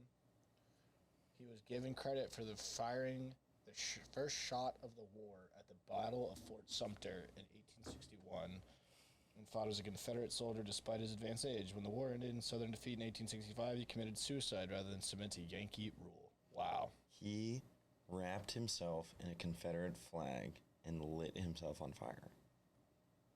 Psychopath. Yeah. Oh my God. Yeah, I learned that this past weekend from Charlie, my cousin, who's about to marry his descendant. His like great whatever granddaughter. Times 4, whatever it is. Something crazy. God damn. Yeah. It seems like he was a revolutionary when it came to farming, though. But it's really interesting But They also the next thing is literally slavery activist, dickhead. But it's really interesting because Emma is such an activist. Like, she works for, to put in horrible perspective, she just like works for like the nature conservatory program and like goes around the country and like works on programs, and like she's very, very, very progressive and very much an activist. Very good on her. Who's this? Your cousin's soon to be fiance. Congratulations. Yeah. And probably never listen to this, so it's not gonna ruin it. No, it's not. Well, I think he might have already done it, but I'm not sure. It'll be in like the next few days. But yeah, it was really interesting to hear that. They also own the oldest like standing cottage in the United States. Like your cousin's family? Cousins soon to be family. Oh, okay. Which is just crazy when you like learn about like history like that. Like, I had no idea who shot the first shot of the Civil War. No. Ever. But it's like really, I thought it was really fascinating to learn that. I've never heard this guy's name. Ever. And it seems like he was a pretty significant deal. Pivotal guy when it came to the Civil War. Yeah. But it's just like shit like that like, I think as you get older, you just find more interesting. I don't know. I get, like, the history repeats itself thing. Mm-hmm. Like, there's a big reason why, like, the most successful people read, like, biographies and, like, historical books, like, historical nonfiction, because, like, you see, like, I don't know, name someone, fucking Ben Franklin. He was an asshole. He stole everyone's ideas, but, like, you read his biography, and he was, like, the most hardworking dude out there. Right. And, like, he put everything to work. And then, like, same with, like, this, like, the steel guys back in like the early 1900s. Like, it's all the same shit. And like, if you don't read that, you're not going to learn it. And same thing with these like failures, quote unquote. Obviously, I would consider this guy a failure. But it's like the same shit. Like, if you don't read about it, you don't learn it. Because like you're going to learn from failing. And like, why not learn from this dickhead's failings? Right. You know what I'm saying? Yeah. Like, obviously, we're not going to start another civil war and slavery.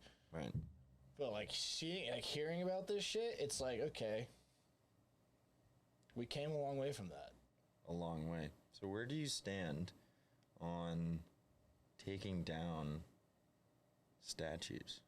I don't know, dude. This exact thought came to my mind when we were talking about Dachau and the Vietnam tunnels, because people in Germany and people from what I feel that I'm getting from you in Vietnam, they're not like they're not going to blow those tunnels up. Like, they want people to see that. And I get the whole Confederate statue thing. Like, it's probably, like, if there's a statue of this guy somewhere, we should probably take that one down. You know what I'm saying? Yeah, that's okay. But I feel like at the same time, like, I'm ass with history, so, like, I can't say names because I don't know. But, like, I feel like at the same time... George Washington, for example. Let's use him as an example because he owned slaves. Yeah. And people... I don't think we should take down his statue because, like what I just said, I feel like it's just like a symbol of how far we've come. Yeah. Like our first president, okay, yeah, he owned slaves. That was almost 300 years ago. And but like he was like the essentially father of democracy. Mm-hmm. Like him and those like 20 other guys that wrote that thing. Like he was essentially the founder of freedom. Yeah. And like I don't care what you think on him. I don't care, or what you think on anybody. Like that's the whole thing on freedom. Like you have the right. Yeah. You should be able to think that way. You should be able to say that. Yeah. And, like, my like, I think about it a lot when, like, Columbus Day comes around. Yeah, that's a fucked up one. But I don't... Yes, Columbus did horrible shit. So did everybody fucking else. That was the thing. 600, what was it, 1494, 69, whatever the fuck it was. My, like, counter-argument to that is why Andrew Jackson is on... the $20 bill when he was the spearhead for the Trail of Tears. 200 years after, way more than that actually, probably like 300 or 400 years after Columbus arrived, Andrew Jackson was like, you guys can fuck off to Oklahoma. Montana. Utah. Get the fuck out. North Dakota. And do it right now. And he's on the face of the $20 bill. Yeah, man. I don't know. Like, But like everyone's fuck on Columbus. It was like 1400s. Yeah. Like, what? And this guy Jackson, so Washington Adams, Jefferson Madison, Andrew Adams Jackson. So what is it, like the 10th president? Something like that? And that's like, so 10th president, that's at least 40 years into our country being a country. Yeah, so like and he's mid 1800s, I want to say. Get out of here. Yeah. Fucked up. I And want to say it's after the Louisiana Purchase. And to this day, Indian reservations are fucked. Yeah, super It's fucked. so, like, there's those service trips, those Indian reservations. Right. It's so fucking sad. Yeah. So it's like, I don't know, man. I'm on the same boat. Like, I don't think that, like, we should take down, I guess, it's such a gray area. I know. Like, It's I don't want to misstep in speaking because, like, obviously I'm against it, but it's like Right. I don't know. But, like, if we have Andrew Jackson on a $20 bill. Yeah, so that's like a thing. Like, I feel like that's a bigger deal than a statue in just some random ass city. Right. That's what I'm alluding to. And I don't know enough, again, about, like, politics and history. I don't know, Dick. I don't know a lot about, Andrew Jackson's presidency and, like, Policies, anything. Yeah. Okay. Anything. I just know that he was the one responsible for the Trail of Tears. And it's like... And now he's on the 20. And, like, okay, so we're born and raised in this country. We're very privileged people. If they came out and said, like, yo, so who's the exact opposite example? Harriet Tubman. If they're like, yo, there was like legislature like really suggesting that it be switched to her. Yeah, dude, like, whether you're progressive or not, like, it would not affect my life at all. It would be awesome for the representation, for, like, what it meant. But, like, yeah, my day to day, I don't have cash on me anyways. Mm-hmm. Like, it's... Yeah. And, like, I went to the Cardinals game last night, and I had cash. And I was like, can I just give you this $20 bill? And they're like, we're not accepting cash. And I was like... Excuse me? What do you mean? Thought cash was king. And this lady was like, yeah, we're just not doing it. And I was like, well, that's ridiculous. Like, what if I just don't get What if all I had was cash? Like, my money is no good here? That's so insane. She was like, it's a COVID thing. I was like, no, it's not. Money's no longer good. I was like, no, it's not. She's like, I know. We just have to say that. I was like, that's ridiculous. But like, going back to the statue thing, like, I get the significance of, like, taking down a slave owner statue. I understand that. And, like, get the fuck out of my town. I get that. But, like, where's the line drawn then? I know. Sorry to interrupt, but, like, George Washington was a slave I know. owner. And, like, I feel like that it should be a way bigger deal, like, for the 20. Or what's George on, the quarter? He's on the $1 bill. Isn't he on the quarter, too? Isn't that him? I don't know. So, I know. I haven't looked at a quarter in so long. I know Jefferson's on the... Nickel. No. I literally don't know. Ben Jefferson. Isn't that his name? Dude, I'm so dumb. I'm a fucking idiot. The dude on the 100. I'm stacking the Benjamins. Thomas? No. I don't know. Oh my God. Wow. Who is on the $100 bill? Ben Franklin. God, we're so fucking dumb. I got it before you said it. And, like, that's the only reason I know who that is. And, like, I know Lincoln's on the penny, but, like, I know I'm stacking them Benjamins.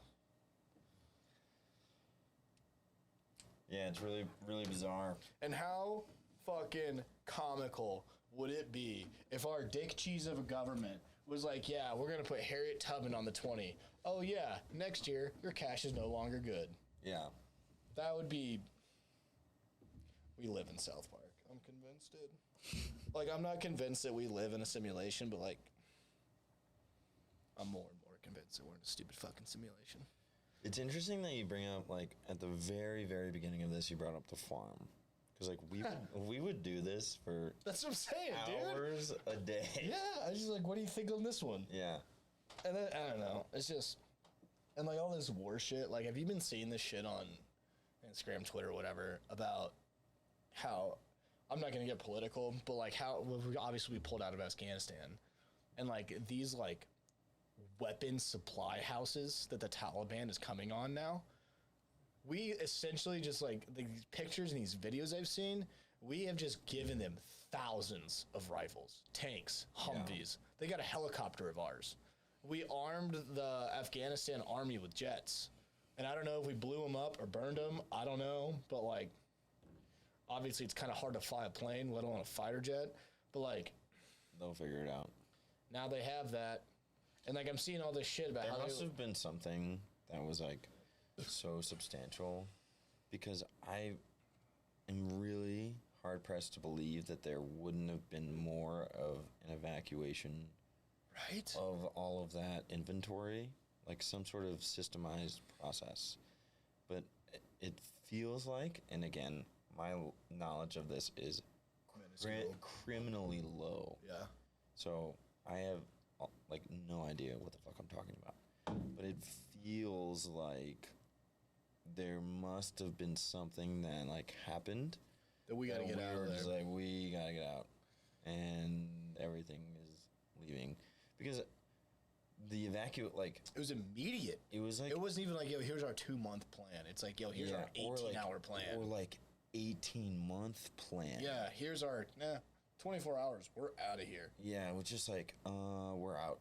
And like Trump, like which is bizarre. Trump like agreed or like had talks with the Taliban or something and like agreed with like Congress. Again, I don't know, Dick, but like something where what Biden just did in pulling out, like he was essentially just following through on what was already done.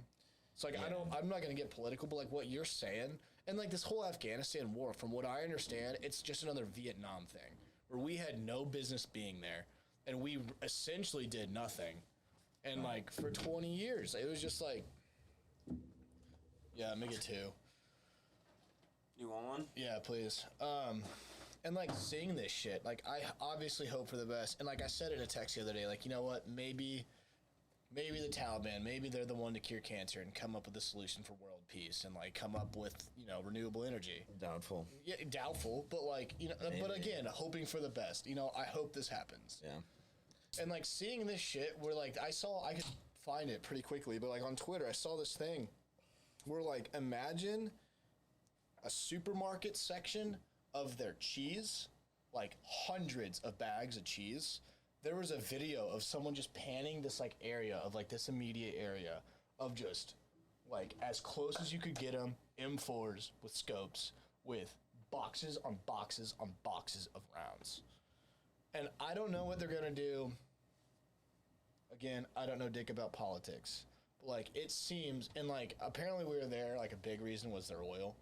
Yeah. And like that's not it's pretty big publicly why we were there, but that's why we were there. Mm-hmm. I don't know. I would like to make a motion to pivot. Yeah, I'm gonna take a piss. I don't know shit about this subject. I don't either, dude. But and like, so I don't want to like speak.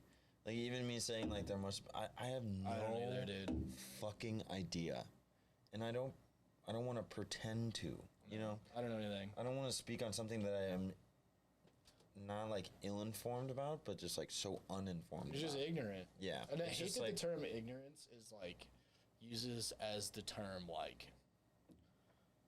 I'd just rather talk about something that either is like theoretical or hypothetical. Yeah. Something that we can. No, we can do that. Let me urinate. Yeah. Or like, I don't know. I'm sure you have a bunch of questions left over.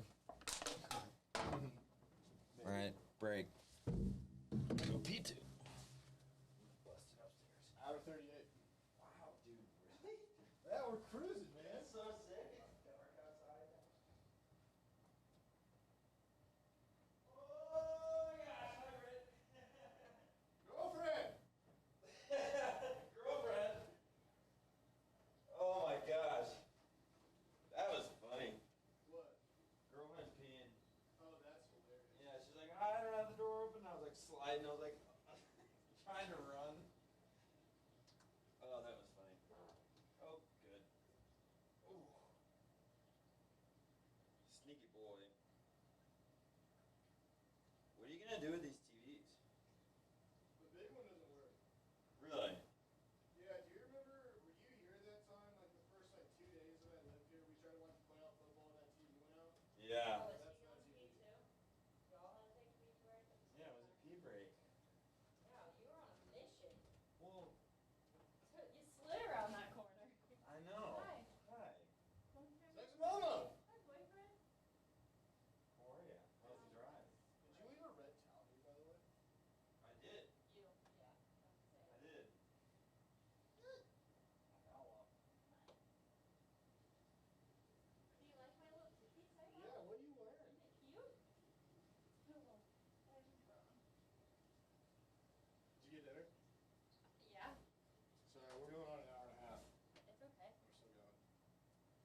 I hit record on the touchscreen thing, and for the first hour, the memory card was in.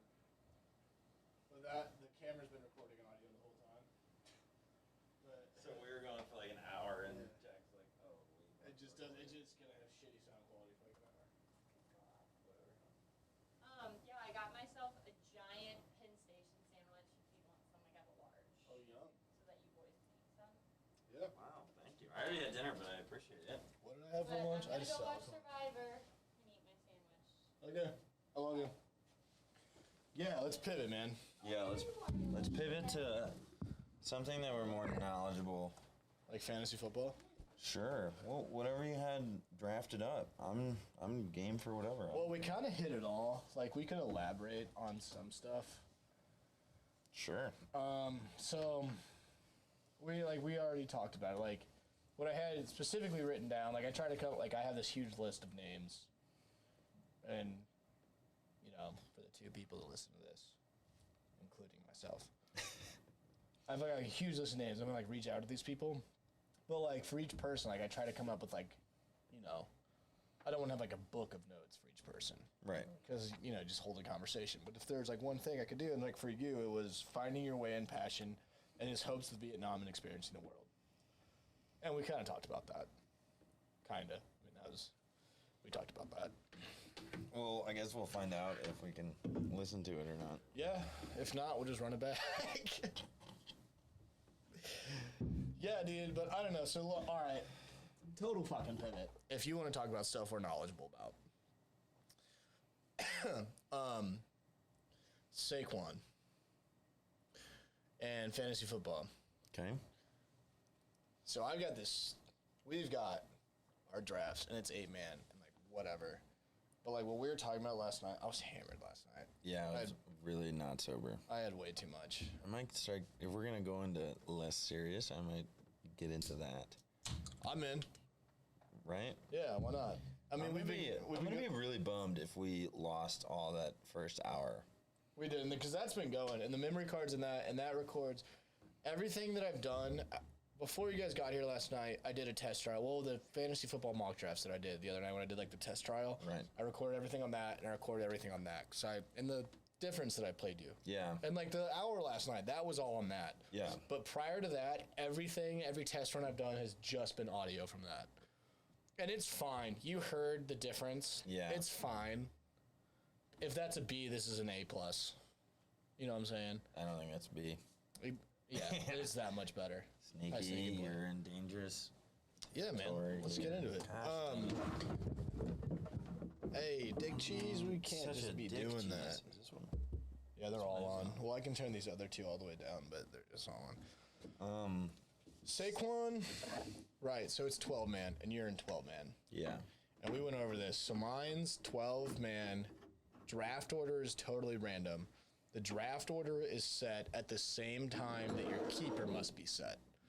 So if our draft is tomorrow night at 8 o'clock, you have up until tomorrow night at 8 o'clock to tell our commissioner if you're keeping whoever. And obviously the main guys are being kept. McCaffrey. Dalvin, Kamara, Yeah. Henry, All the some leagues. the top 10 running backs in the league. So that's the thing, is that my league, I don't know about your league, but my league, shout out to VAR, he had Kamara and Aaron Jones. And this same kid that had Henry, Derrick Henry, also had Devontae Adams. But no other team was stacked like that. Yeah. And so that means that Aaron Jones on the board, the kid that had Zeke is not keeping Zeke, the kid that has Eckler is not keeping Eckler. Tyreek's being kept, Travis Kelce's not being kept. On the calendar podcast. That's incredible. So, like, for me, it just, like, totally depends. Like, if Aaron Jones is being kept and Austin Eckler is being kept and Zeke was being kept, I would have second thoughts about not keeping Saquon. But there's going to be a lot on the board. There's a lot on the board. Yeah. And, like, what we were saying, I've had him as my keeper since his rookie year. And last year and the year before that, it was all injury. And again, like the Adrian Peterson thing, like he could come back and rush for 2,400 yards or have 1,400 rushing yards and 1,000 receiving yards. Is it full PPR? Full PPR? See, my thing, and we talked about it last night briefly, but I think the Giants are so bad, and Daniel Jones is so bad that Daniel Jones is so bad. he's going to check down to him 10 times a game.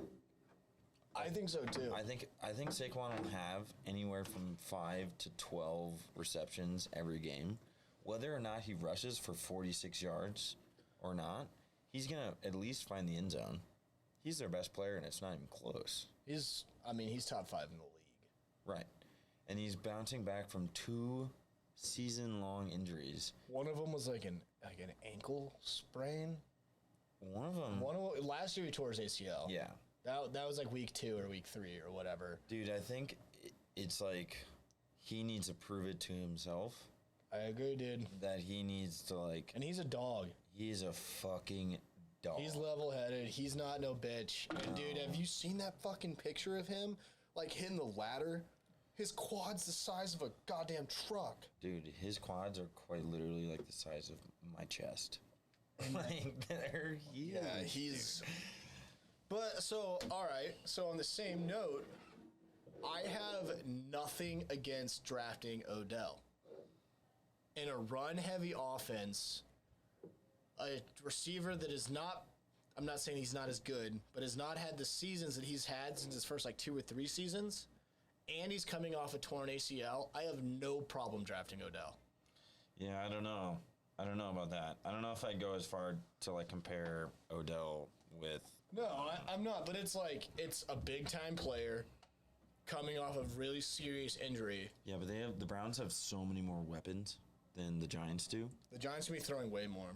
I know. And that's going to help Saquon. And Daniel Jones is not an elite quarterback. No, he's a bottom-tier quarterback that is like a little deer in the headlights, a little Bambi out there. And I bet he just checks down Saquon. I hope that's what happens because I'm going to end up keeping Saquon. So, but that's my same thing. Like, if I don't keep Saquon, I hope that he's another CMC, 1,000-yard receiving, 1,000-yard rushing. I hope that happens. Because I don't want to not keep him and be right. Because I love Saquon. I said it last night. If I would have, I think it was his rookie year, he was like RB2 or RB3. And that's why we've kept him. And I think I drafted him literally in the second round with him. yeah. And I almost won the league because of him. Yeah, I was going to buy a jersey. If I won the league, I was going to buy his jersey. I had Nick Chubb last year, and he really helped. But I also had DK Metcalf. I had DK. Dude, I had DK and Calvin Ridley last year. That's sick. Yeah, and then I traded Aaron Rodgers for Odell, and then the next week Odell tore his ACL. And then in our fucking 8-man league, I had Odell, and I had Keenan Allen, and Trent had Odell, and I traded him for... I got Odell and I gave him Allen, and then from that week, week 4 or something like that, Keenan Allen was the overall wide receiver 3, and Odell was out the rest of the season. I'm gonna be completely straight up with you. I could not give 2 shits about that league. I don't either. I don't even remember who my first pick was. I think they got hurt, and so did my second round pick. I don't even remember who it was. You went receiver. I remember that. Heavy. Dude, I think you did Michael Thomas and Julio Jones. Yeah, that's exactly. And they were both out the entire season. Yeah. And now you're getting Michael Thomas the 6th round. He might not even play this year. And yeah, that's exactly what I did. You're right. And from that point on, I was like, well, I literally don't give a fuck about this. No, I don't. I mean, I'm in. How many leagues you in? I'm in 3. I'm in 4. Yeah, because you have your high school league too. Yeah. I have my high school and league. our pledge class league. The dual manager one? No, we have one that's a been going regular on one. for 6 I'm or not 7 in that years. Yeah, it's a really interesting group. Yeah, who's in it? Colton, Jack Steinbeck. Yeah. Was it 10 of you or 12 of you? 12. Trower, Ethan Hayes, Merck, I think is in it. This is all over the place. Yeah, it really is. What'd you guys do? Start like freshman year or something? Yeah, like really early, and we've always kept it. That's kind of dope. Yeah, it is kind of dope. It's a good group. But it's really random, and I've always just fucking Which one's your most serious? Your high school one? yeah, for sure. Same. Yeah, Because it's my. I'm sure same with you. These are my. I never went to school with any of them actually outside of gym. They're all Marquette guys, and they Yeah. all went to a different middle school. But they're like my best friends. that's crazy. And we've had this fucking league since like I don't know, sophomore year of high school. So to kind of pivot a little bit into more of a serious conversation, Yeah. I was gonna go to CBC. Like, Yeah. yeah, Your brother did. I know. I was gonna go. What year did he graduate? He's 4 years older, so 11? 2011. Yeah, I wonder if he knew the Redling Shavers. he knows Jimmy's brothers well. Yeah, one of them was around that age. He graduated. Probably Eddie. Probably Dan. I think he graduated with like a 4.3 or something. Charlie did? Yeah. Jesus Christ. Yeah, he's a smart guy.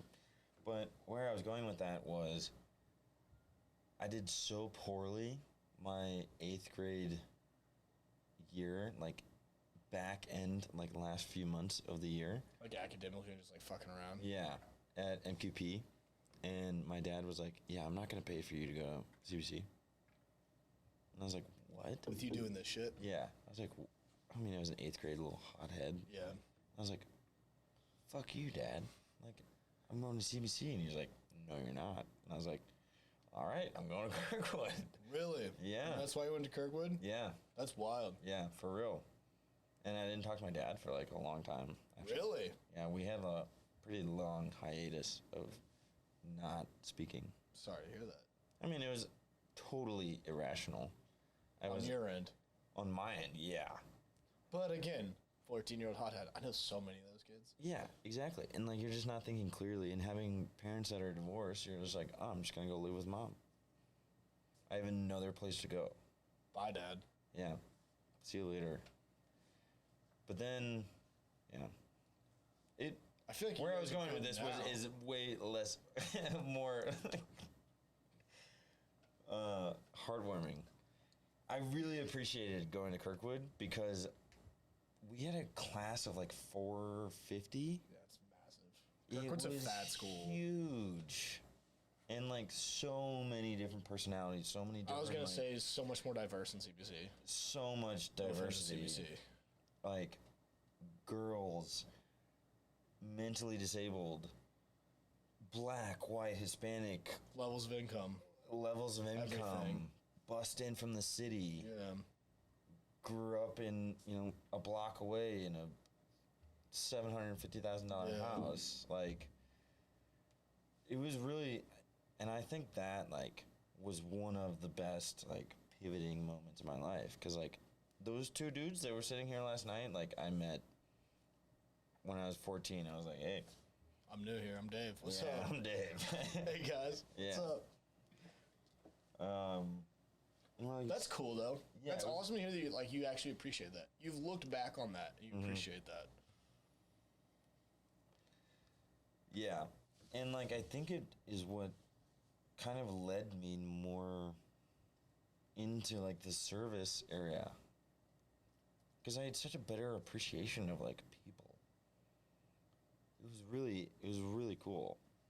And, like, You had a better grasp of understanding where they were coming from, yeah, for sure. Because, like, what they're dealing with. yeah, like, one of my good friends in high school, Rob, who went to go play football at Eastern Illinois, like, grew up in Meacham Park, and which is, like, a area of Kirkwood that's, like, not great. It's historically black, and he lived with his, like, entire family of, like, 5 or 6 kids with a single mother. Wow. Yeah, his dad passed away when he was pretty young. I think he, like, played in the NFL, too. His dad did? Yeah. And he was just, like, so resilient. Like, his work ethic was Fuck yeah. so, like, infectious. That's awesome. I mean, he would get fucked up with us, like, don't get me wrong, but, like, he fucking worked. Like, I was about to say, this dude played D1 ball. yeah, Or what's that, D2? D1 AA? yeah, I don't know something what like Eastern that. Illinois is. I'm not sure either. You said Eastern Illinois, right? Eastern Illinois, yeah. But that means he was a ball player. That means he got after it. Good for him. Yeah, he was our running back. I mean, you played against him. Not on the same field together, but he was on offense and you were on offense, so. But you played against him. Mm-hmm. And, dude, he's a beast. And, like, Amante, too. One of my very good friends. They're Division I FCS, so they're D1 AA. Same shit with, like, Butler. Right. Shit like that. But, hey, I mean, he got a... Damn, he's good. I mean, he was a beast. Yeah. Worked hard. And I don't know, going to schools with girls was fun. Yeah. Yeah, like... I didn't see women for, like, 4 years of my life. Yeah, like, that's a pretty big deal. Like, growing in that very growing stage of your life, like, around women all the time was great. I wonder how that affected us, like, literally affected us. I know. Developmentally. You didn't see girls our age until the weekend. I'd hope to see them on the weekend. Right. If you didn't have a lacrosse trip to go to or games, you know, and shit to do, football. Or just wasn't a dude fest. Right. We hope we got to hang out with other girls or anything. No, they're hanging out with other guys. Ah, fuck. But yeah, I saw him all day, every day. And then on the weekends. I feel like some of your best friends are your girlfriends. Yeah. It's because we spent so much time together. Like, the same group of Kirkwood friends that I have right now is the same group that we hung around with freshman year. That's wild. Like, some people have come and gone, but for the most part, it's the exact same. It's the exact same group of people. That's wild. Yeah. It's pretty cool. It is awesome. Yeah. You've got lifelong homies now. Yeah. Because there's like some shit like every 5 years or something. Like you just kind of filter through friends. Like every 5 years you'll just have friends that are better than the friends you had. Whether it's one person or two people. Yeah, like I've known Brendan since 5th grade. Yeah. And like he's gone. He's been your friend for 15 years now. 17 years now. Some That's crazy so shit. Crazy. That means he's a lifelong friend now. That's dope. Yeah. Yeah. I saw him last night at the Cardinals game, and it's just like, we hadn't seen each other for... Brendan Prost. Yeah. For like a few weeks. Probably like 2 or 3 weeks. And we're just like right where we left off. Like, nothing... It's great. Like, we say it a lot. Our group, like, I'm not the only one that has, like, acknowledged how significant this group of people is and how deep it is. Like, poor choice of words, how many of us there are, like, and, like, every, like, holiday, like, Christmas, Thanksgiving, like, we have a group meeting that's been going on for probably, like, 10 years. That's sweet. Yeah.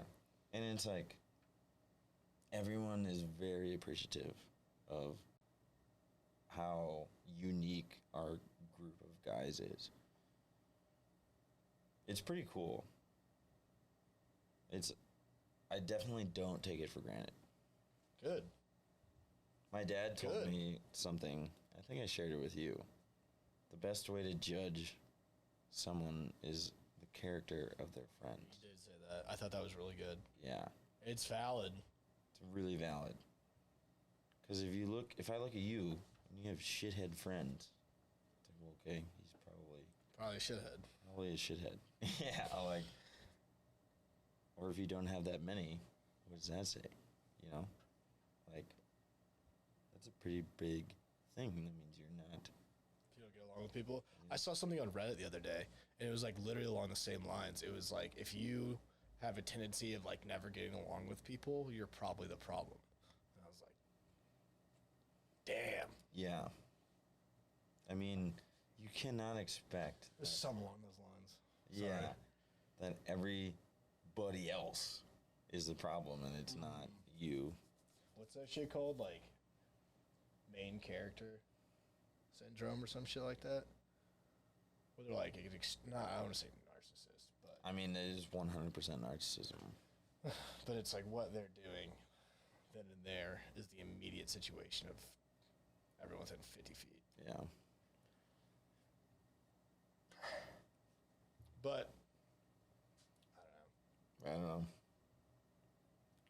What else? We're going on. Fuck. I can't read that. That says 50 minutes. So that means we'd be going for an hour 50. I'll keep going. It's 8:50. It's up to you. Yeah. This is your deal. I got nothing else, man. This is awesome. Yeah, this was awesome. This is a lot of fun. Yeah, I really want to play a Catan game. absolutely. I think that would be a blast with Noah and or Kellen. I don't think Jim would do it. I don't think Jim would appreciate it. I think he'd be a shithead. Yeah. I don't think he would talk. I think Noah and Kellen would be. No offense, Jim. I love you. Yeah, no offense, Jim. I think Noah. Who knows? Let's try it out and see how it goes. I don't know. I want to ask him, like, yo, do you want to? I think we just do. I mean, you, me, and Noah could do it, We could rip 3 people. but like, I would want Jimmy here. It'd be fun. Yeah. Cause like the fucking banter that we have when it's 4 of us. We would have to like realize that we have to be like this tone. Yeah. Because when you start getting excited and like talking, When you're really talking loud. yeah, it's loud, and you have no dial or anything to like dial you down. There's dials over here, but like I have to. I can't reach those. Yeah. And like I have to like do it on the fly. Like, Yeah. It's not just like an auto. And there's a lot of yelling in Catan. Yeah, there's a lot of yelling. I don't think we could play Yahtzee. No. It's like if you get above like a very loud decibel level, Yeah. like it's not super comfortable. Shout out Kellen. He yells really loud. Yeah, he does. Not that he yells a lot, but when he yells, it's like a booming. Fuck. Yeah. Like, yeah. Shout out Kush. Well, I think it'd be fun though, like whatever we're doing, whether it's Catan or like if there's just like a football game on, and we just kick it. I was almost thinking like you put this over there. There's outlets everywhere. I know. I just did it for the sake of just getting it out of the Because way. then you just leave the TV there. Mm-hmm. We put like a Oh, and like we're sitting around this thing. Uh-huh. Ah. And like I sit there and whoever is here sits over there and we just watch that way. And then you could put like another table to the right of the TV that's like your computer to like Google stuff if we so happen to bring it up.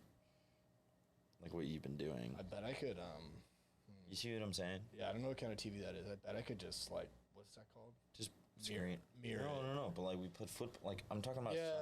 Sunday. Okay, we're in. Put like red zone on the big TV and then have your monitor. Like we sit. I could put the monitor on that subwoofer. I don't know. We might reach on this. Yeah, you could. Or even just like, Dude, that'd be so fun on Red Zone. right? That'd be so much fun. Can I talk in? Oh yeah, I They can. all work. This one's good. This is a good one. That is a good one. See, I don't know what's different. I have no idea what's different. I don't either. What's number is that? 3. Yeah, three is money. I don't know. It's got all the same shit. They tried to It's literally all the exact same. they tried to sell me like it was like a people that bought this also buy this kind of a thing, and it was like a bread bag clip. You know what I'm saying? You know how specific I'm getting right now? The thing that goes on the end of bread to keep Twisty? it tight. Yeah. Twisty, yeah. It was like that shit for these cords, so Yeah. you could know. Like you put it on this one, and then you put like pink on this and pink on the other end. So when you're doing all this bullshit, I appreciate that. yeah. And I was like, when I bought all this, I was like, nah, that's stupid. And like last night, I was like, man, those would be really nice right now. And it was like another like $8. Like I totally could have gotten them, and I was like, that's fucking They had clearly thought yeah. about it. And they like, and then literally last night, I was like, God damn, I should probably buy those, but. So when you say 29 hours, we just did like 2.5. You're gonna have to So buy it's a lot. not How much of those cards? Oh, I have a few of them, but that's why I bought this thing. This thing's a terabyte. So this can hold, I don't know, 100 podcast? No way. A few hundred podcasts, audio and video. I was wondering what that thing was. This is the external hard drive. It works. I can pull last night's up. That has a memory card. That has a memory card. I bought another memory card. They're cheap. I mean, this one was Okay, cheap, relatively cheap. Like this one's 32 gigs and it was So, you dumped a whole lot of money into this. I did. What was? It's a whole lot of money. It's the most money I've actually ever spent in one purchase. Yeah. I'm being honest.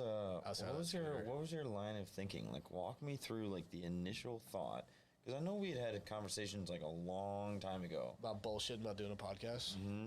I was serious when we did that. I know, like talking about high school athletes and like interviewing like people that have come up. Yeah, and, dude. made it out of St. Louis. Yeah.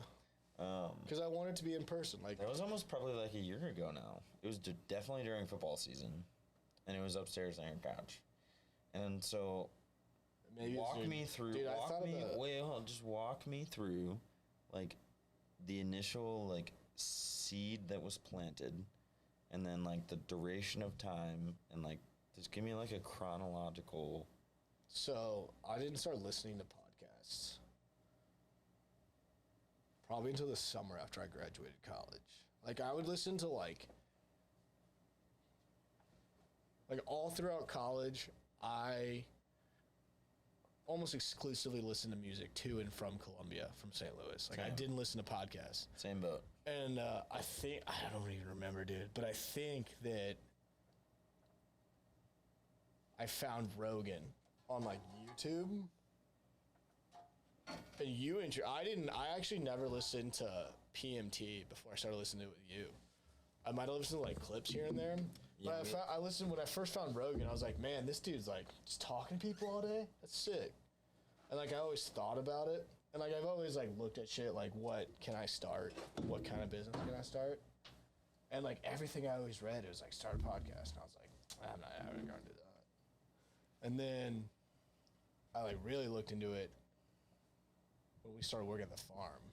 I was just gonna say we didn't listen to music on the way to and from. Yeah, because like I always listen to podcasts, but on the farm, I was listening to like 2 or 3 episodes a day.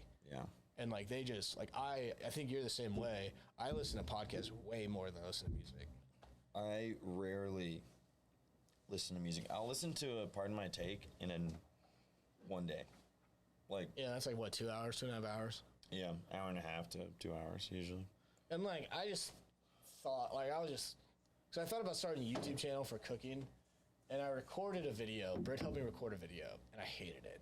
I couldn't do you stand. mean? Like I just Like with our phone? no. Like we used her camera. Like I've got probably an hour of video on this computer of me doing a cooking video with like different camera angles and like explaining how to cook like a dank ass Philly cheesesteak sandwich. It was so gas actually, and fries. It was just kind of awkward. I just didn't like it. I didn't like staging it all. I didn't like having to like. That's your thing though, you know? Yeah, but like it was like cooking, but like we would like cut and want it like on the table, and then she'd be like have to be like, all right, pause, and then I'd have to like completely readjust the whole cooking thing and like move it to the kitchen for like the shit I needed. Wasn't natural. Exactly. Like This it is wasn't what- me yeah. cooking. It was like me. That makes sense. Yeah, and like I hated it. It wasn't.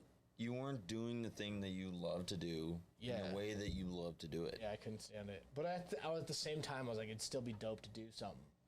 Because, like, not even, like, talk about Rogan, like, not even Rogan money. Like, you hear about this money that people make on whatever. And, like, I'm not saying this because, like, you know, I bet the only person that listens to this podcast is if you listen to it, but I'm probably going to listen to it. And that's probably, like, even if it's put on anything, like, I doubt anyone actually. There might be 5 people that hear this. I feel like this is just a good test run. Yeah, it's awesome. Yeah, because, well, I was also listening to Joe Rogan, and he was like, yeah, there's like over like 10 million podcast channels out there. Mm-hmm. And like, I think it might have been like Tom Segura. Dude, it's a fuckload of them. And he There's was so like, many. Dude, you have to find like your niche, because you and your buddy shooting the shit is no one's gonna listen to that. No. And so, like, I've heard that. Like, anytime I've, like, looked up, going back to when I was, like, 14, like, how to start a business. What business do I start? How to find a business you want to start. It's, like, find your niche.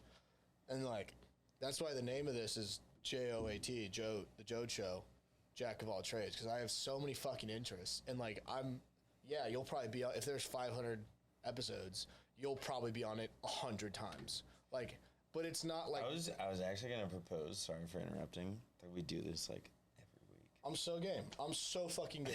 Like, We can Just do it, because, dude. like, it's fun to, like, talk Because we about hang out things. anyways. Exactly. And, like, No, I'm so game, dude. it And like, gives me, like, an excuse to, like, talk about things that I wouldn't normally talk about, but I think about anyway. You know? And, so like, yeah, exactly. so who the fuck I'm coming at it from the perspective of, yes, you dumped a fucking shit ton of money into this.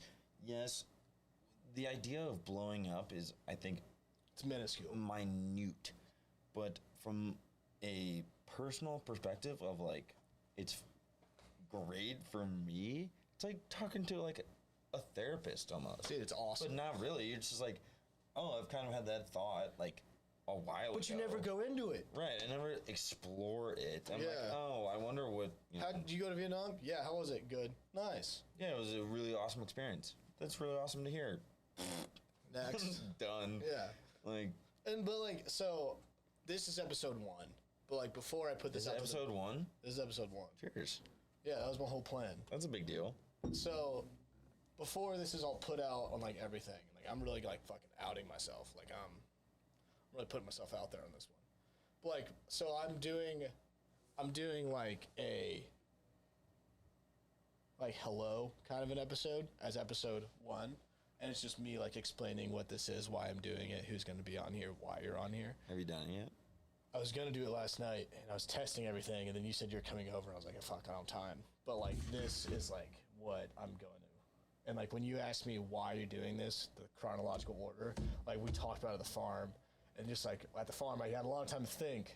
Mm-hmm. And I was like, like the YouTube's not working, like, and I always want to do a podcast because like I've been in sales, and like I've had sales jobs going back to when I was like 18. Like, I did Cutco when I was 18. It's like talking to people and like social skills and like social cues has I'm like the same way. it's been a big part of your life. And if you're like gonna do anything, it's a big part of your life. Right. And like selfishly, why I want to do this because like I need to talk to people, and like whether that helps me successfully or in relationships, like you got to be able to communicate.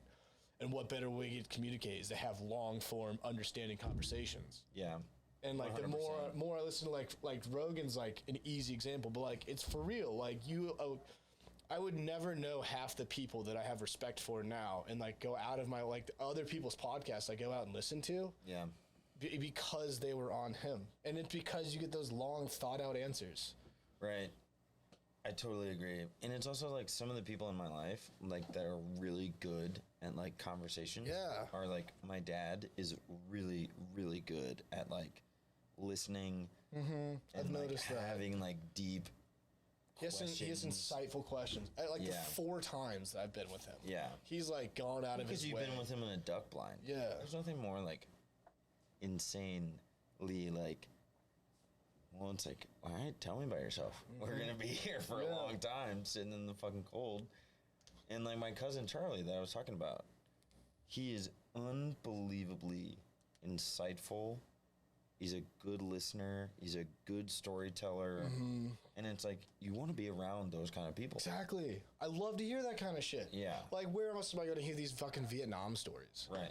And like, I'm not going to get that out of you when we're just like, you know, standing around a bar. Or playing Rocket League. Yeah, exactly. Like. And like, so like, that's the whole thing in this is I was thinking about it at farm. I was in sales. I got let go. And like, I was not that great at that job. I was actually asked at the job. But it was talking to people. And my job now is talking to people, networking relationships, knowing people. But like, not just knowing, hey, that's Davis, like knowing people. Right. And like selfishly, I was like, well, not to be a douche, I've met a lot of people. And like Same. a lot of these people have really cool stories. Like there's this one dude that I don't even know if they're still dating, but this one dude that I met of one of her friend's boyfriends, like he lives in like fucking Alaska. He's from Montana, and like for 6 months of the year, he goes to Alaska and is a salmon fisherman on a boat. And he's done that for the past like 10 years of his life, and he's our age. Like forever, he's gone up to Alaska for the entire summer and done that. It's so crazy. And he didn't do college. He's just like working as like essentially like a landman, like taking care of like the land and like doing like farming type jobs for the past like 6 years. Wow. And from his grade school experience, from like, again, I hope I can have him on, but from like ages like second or third grade into like sixth or seventh, he lived on a sailboat and took the sailboat all down the coast. And Oh, then, you told me about this. and then like lived like yeah. down like the Bahamas for like a year, just like as his childhood. And I'm like, dude, like I want to hear this shit. And yeah, I dropped a lot of money on this, but this new job, things worked out, and this I was putting money off a lot of money at a time for this exclusively, and then worked out well. And this was, I was like, if I'm gonna do it, Might as well do it. I'm gonna do it. I have a proposition for you, but I have to pee. Yeah. Give me 10 seconds. Man, I can't believe we missed that hour. We just hit another hour.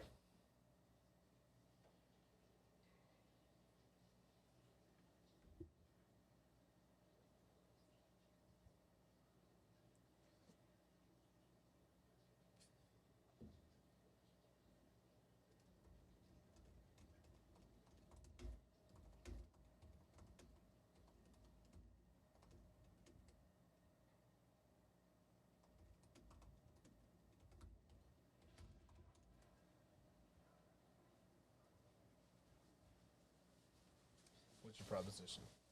Well, I have something else to say before I go in. My bladder is insane. Like, I pee, How often you gotta piss? like, when I break the seal, like, it's game over. It's like every other beer, I have to go pee. So, my proposition is, if you're gonna have that guy on, you're gonna walk him down into your basement. And That's the thing, dude. Everyone has got to come here.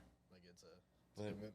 my proposition is move Sneaky's room, your cat, where everything is set up in there, and deck out that room. Oh, like put this up there. Yeah. Put the TV up there. There's really good natural light in there too. When it's just like, it almost feels like it would be more like serious, you know?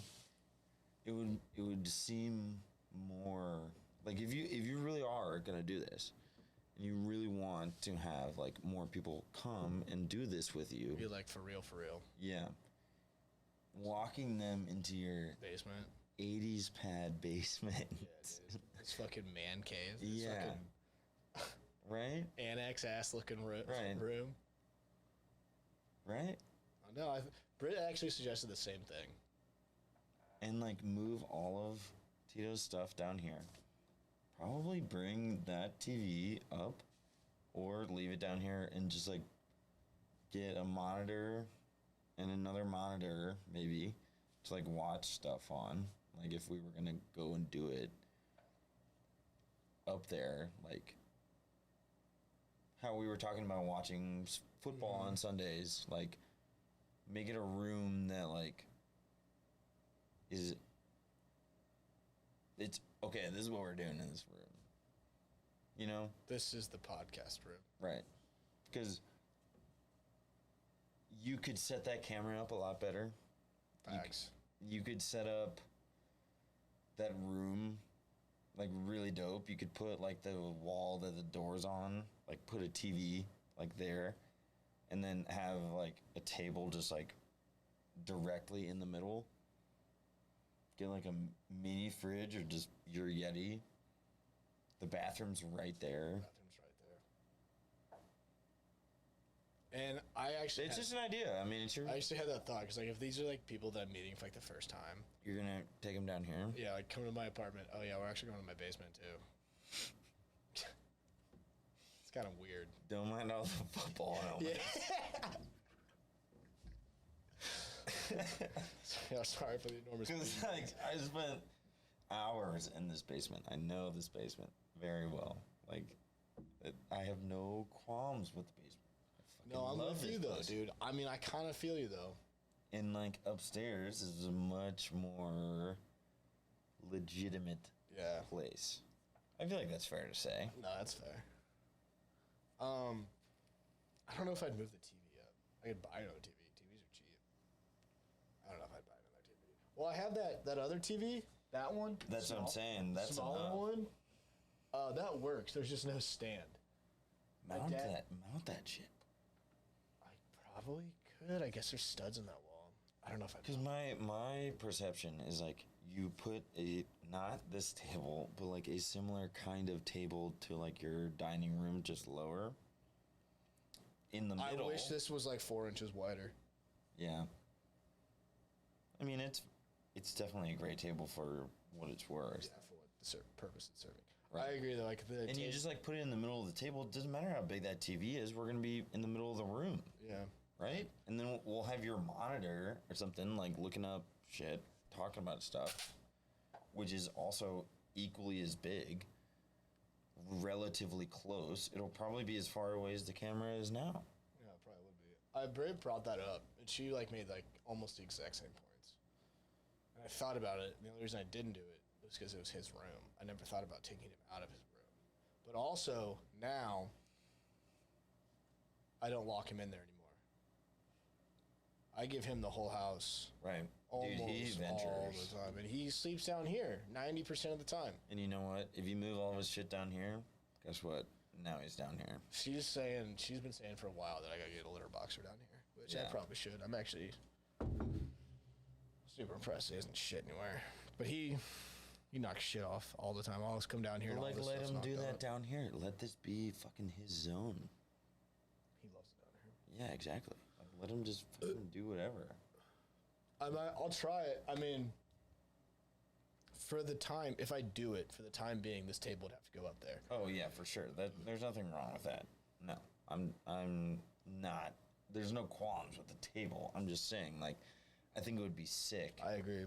to like know, like, if hey, like we send in our group text like, oh, we're gonna play Catan and like do this tonight, then we're going into that room. We're not coming down here. Facts. You know what I'm saying? I think it would put us in a different headspace, to be honest. Because down here, You're in a hole. I mean, it's not a hole. But you're dude. in a basement. You're in a basement. You're like, yeah. Yeah. You don't have. We have a window, but like you don't have a window. Something to consider. It's just I don't know. I think in the long run, I think you're right. Like past my, if I'm gonna have someone on this, past my like direct good friends, it'd be weird inviting someone to my basement. Yes. That thought has crossed my mind. And I mean, I don't know, man. And you're like, you set this pretty much up all last night. Yeah, it's really portable. Well, there's a lot of shit going on. There's a lot of shit going on, But but like, each thing respectively. before you get more invested Yeah. in this space, something to consider about another space. Britt actually already has a desk up there that I could put a TV on. It was her makeup desk. Yeah, there's just not a mirror on it. I don't know. It's against the window, so we'd have the light facing us. The desk is? The desk is against the window. Is it movable? Yeah, it's like a Target desk. Oh, okay. But it's still, that's like the only thing in there. That and this red dresser. This actually works pretty well for what we're doing. Yeah. It would be tough though with like Catan. There'd be a lot going on. Yeah, This wouldn't be here. neither would like anything else on the table, which I guess. But it would be a crowded, like with this going on, But if you had like the little side tables. like some more of these guys. Yeah. I know. We need to be using the Yeti. Yeah, I don't know. I mean, yeah, this is a test run, and like, I appreciate that input. Cause like, if you don't tell me that, if Britt doesn't like just like tell me to move it upstairs, hearing that, now I'm like actually really gonna think about doing it. Cause it's a really good idea. But like I would never just, if you would have never said that, I probably would have never thought more seriously about it. You know what I'm saying? Yeah, and I appreciate you reflecting on that. Also, look at it from your perspective of it's right next to your room, Dude, yeah, it's so close. and you would spend a lot more time around it Because if you had a TV and your monitor both set up with all this shit going on, you'd just be in there. You'd be doing this way more frequently. You'd have a better understanding of it, as opposed to like Coming coming all all the way down here. the way down here and sitting in the corner. In the corner. That's the thing. Like, you're, Yeah. I'm in this fucker. I'm in Yeah. the back of this basement. Yeah. Well, it's front of it, but still. I'm with you. And it's, like, gloomy. Brett Yeah. told me to buy a light. I was like, I'm not buying a light. But, like, sitting back here, I got a sprinkler over my head. It's really interesting because I looked at the, like I'm putting in ceiling tiles and like new lights for my office. And these lights are probably from the 1980s. Easy, dude. They're a piece of shit. Which is a testament to them, though. Like, they're still going. Look at that But- yellow one. Look how gross that looks. Yeah. And we got new lights, like, hung up. Because they looked exactly like this before. And then we ripped them all out and then put new ones in, like, brand new LED lights. And it's like, wow. Really? This is a different place now. Dude, I gotta show you I just put new, one of the things I got from Target was new light bulbs. Really? Yeah, because one of my hallway lights was out. I had a kitchen light out, and the two of the three lights in the ceiling fan was out. So I had to buy a lot of light bulbs, and they didn't have one of them, so I didn't get to replace my kitchen light. But fucking dude, 4 of these like LED light bulbs were $40. It's like $33.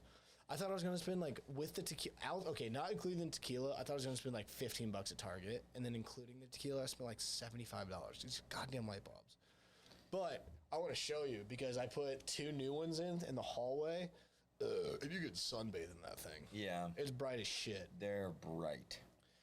And I was like, okay, it might have been worth $30. We bought our, like, lights, like these 4x2s from a company called Super Bright LEDs. The super bright LED. Yeah, that's exactly what they are. But I like pulled up and I was like superbrightleds.com. That is hilarious. Super bright LED, Air City. Earth City, right by Rams Park. Rest in peace. Now like Lou Fuse Park. Oh my God, they got everything. Yeah, dude, it's a big place. All they got is lights. Yeah. Hey, good for them. Some dude made it off of lights. I mean, it's a huge place. It's wild how big of a difference they make. This is a good zone. And I think it's also like finding like the right, like how to talk into these things. It's a weird thing. And like that's why I It's like unnatural. it's that I like the headphones because if you don't wear the headphones, you have no idea how loud you are. And No. like hearing yourself talk, Yeah. and like when you're talking, like talk with me, Yeah. you can like tell when you're talking over people. Absolutely. And it's like, especially when Tyler and Gino are here, it's like, okay, I have to shut up. Like, Because you hear it gets so loud. you hear like 3 or 4 people talking at a time. Yeah. Like, oh my God. Yeah. I dig it. I dig it. That's why Catan would be fun. I think so too. I think it'd be a blast. Yeah. Maybe that's our niche, dude. Dude, I'm so if that's it, Talk I'm about a niche. so here for You just it. invite different people to come over and play Catan. That would be sick. Ask some thought-provoking questions. Yeah. While I get them drunk. And smoke weed. Yeah. I mean, I would not complain. But like what we were talking about like not so long ago, it's like no one's gonna listen to this. No one gives a fuck what Davis and Jack think. No one's about gonna the listen world. to this, dude. No, I'm we gonna- are not that knowledgeable in anything, as we've already established. But we are pretty fucking good at Catan. We're good. We play a lot of it. That would be sick if we would just like live stream Catan. I'd split any earnings with you guys. I would just bet it on every game. Dude, I would fucking take that bet. I bet I put this on YouTube and it gets 6 views. Right. I bet 3 or 4 of them are me. And me. And I bet my mom clicks on it. I bet that's it. You're gonna put this on YouTube? It's going on everything. Why do you think there's a video? Because I like watching them. You said you don't watch Joe Rogan on YouTube? Yeah, but there were things in this video that I don't really want to be on YouTube. I'll edit it out. Okay. I'll just leave it at that. I got time. But I like PMT. I love watching it. I love watching it. That's why I love Pat McAfee because he's on YouTube and they stream it and like seeing them, it's just so much. It's so much funnier. It's so. I don't I like really it so fuck much with more. Pat McAfee. I gave him a chance because you really, really like him. Dude, I love Pat McAfee. I know, and I gave him a chance like a lot of times. I was like, I just don't really. He's loud. He's a lot. Yeah, he's a lot. They all are a lot. Yeah. I think I'm biased because I'm a Colts fan. Indiana, family's from Indiana. I've actually been to like 2 Colts games. I saw Peyton Manning play. Lucas Oil is impressive. I didn't go to Lucas Oil. That's how long ago it was. Oh. Yeah, RCA. They played the Titans. I saw Peyton Manning, Marvin Harrison, Reggie Wayne, and Dwight Freeney play. And Edgerrin James. Hall of Fame shout out. Shout out. It was sick. Yeah, that is sick. And I think I went to 2. I think I went to 2 Colts games. I've only been to 1 Rams game. And now I'm going to the Browns-Chiefs game. So sick. Dude, I'm so fucking pumped. I would go to a Browns-Ravens game. I'd go to a Ravens game. Absolutely. Me and my buddies, the Packers play the Bears in Chicago in like mid-October. I haven't gone to an NFL game since I was probably, Dude, the Rams. yeah, the Rams. Probably Edward Jones. I've never been to Arrowhead. Neither have I. There's like they always That's one of my biggest regrets. same. In Those college. like those bus trips they did. Looked electric. I bet those are some of the best times of their lives. Yeah, for real. Because there was like 60 people. They had like 4 buses going. Yeah. It was all of our friends, and they would go to sick ass Chiefs games. In the cold and shit. but, like, dude, yeah. I agree. I'm so with you on that. Me and Britt had the opportunity, and we bailed. And I was like, I just never even like presented myself with the opportunity. I was like, I'm not doing that. it's a lot, I know. especially as a broke college kid. And for like, yeah, that was the biggest factor. But another was like, I hate the Chiefs. Like, I hate all of you. And you're. I'm not gonna go to the Chiefs Raiders game. No, but I should have. In hindsight, Yeah, but at the time, I love all my guys. but fuck the Chiefs. Yeah, No offense, but fuck the Chiefs. but when the Chiefs are on Sundays, they're different people. Yeah, no, I don't know. I talk so much shit to Naylor. Oh my god. I gave him so much shit about losing the Super Charlie Bowl. Naylor, if you're watching this or listening to this, you're a different person when you were watching. Eat shit, Nails. So is Zim, and so is Steinbeck, so are All of them. Nathan May, Yeah, Fowler, Bennett. all of those fuckers. Yeah. They're different people, and it's like you guys are. Oh, dude. Nick Caruso, are you fucking kidding me? That guy Dude, when they will beat the just shove it down your throat. He bought a fucking LA Rams flag when he didn't even know any of us. Second semester, freshman year of college. Was just like, hey, fuck you guys. Like, what? I love that. Dude,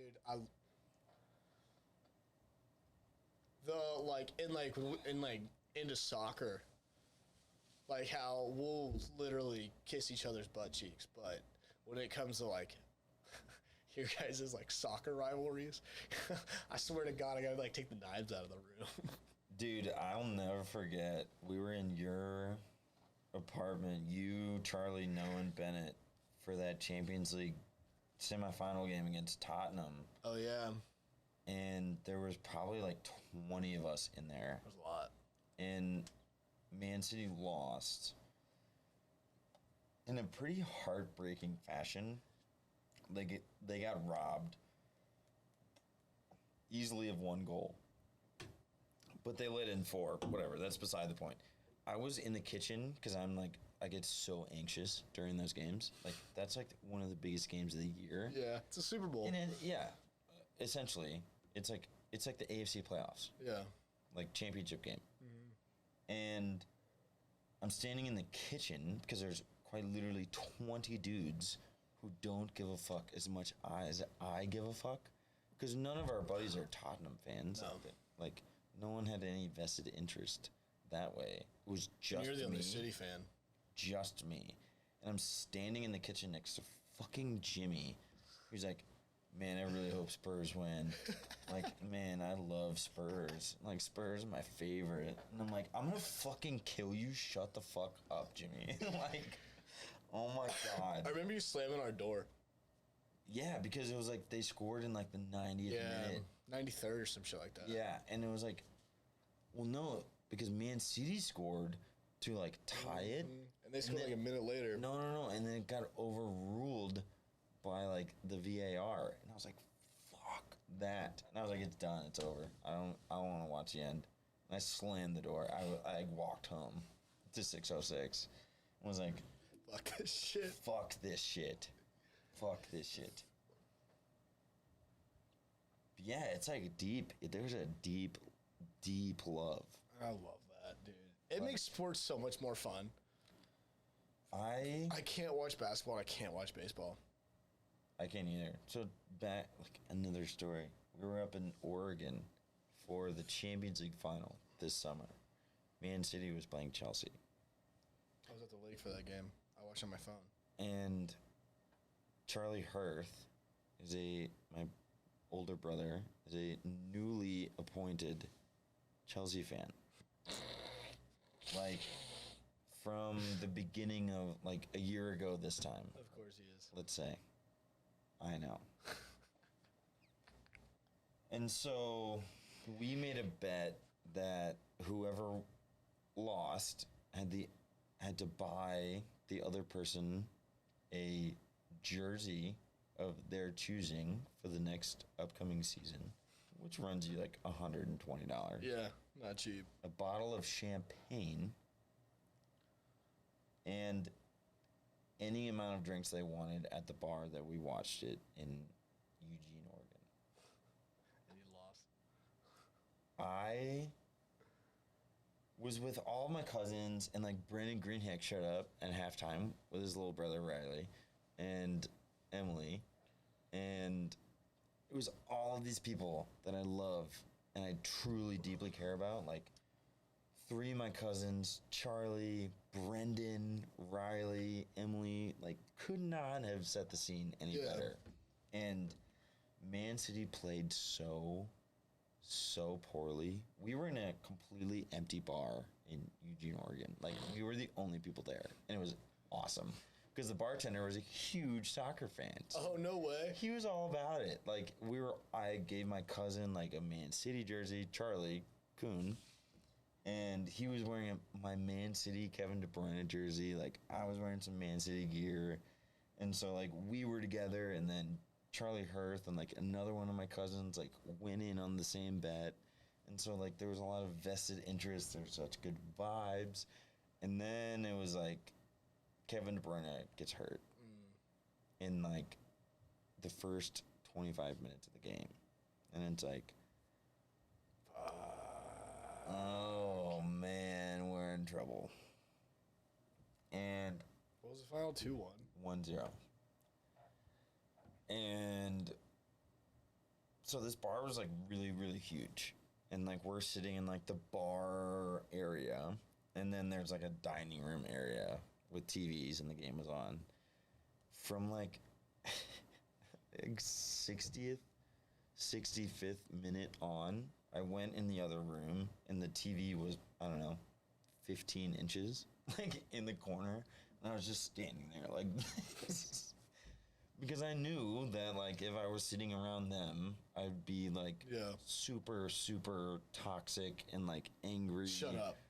Yeah. Don't talk to me. Shut up. Yeah, it's like, I'm just going to go over there and project my anger and stress at nothing as opposed to, like, the people that I'm around. And that was a big thing for me because, like, I learned from that experience of being in your room and projectiling it to people who don't give a fuck. And it's like, I don't need 20 people that I know and care about to see me be so nasty. That's fair. And like, I get nasty when I watch Man City. I care about it so much. And like, I went in the other room and I did it like by myself. Good on you. That's crazy. And then when the game was over, Literally pulled yourself away from everybody. Yeah. I can't do this with you guys, sorry. Yeah, I can't do this anymore.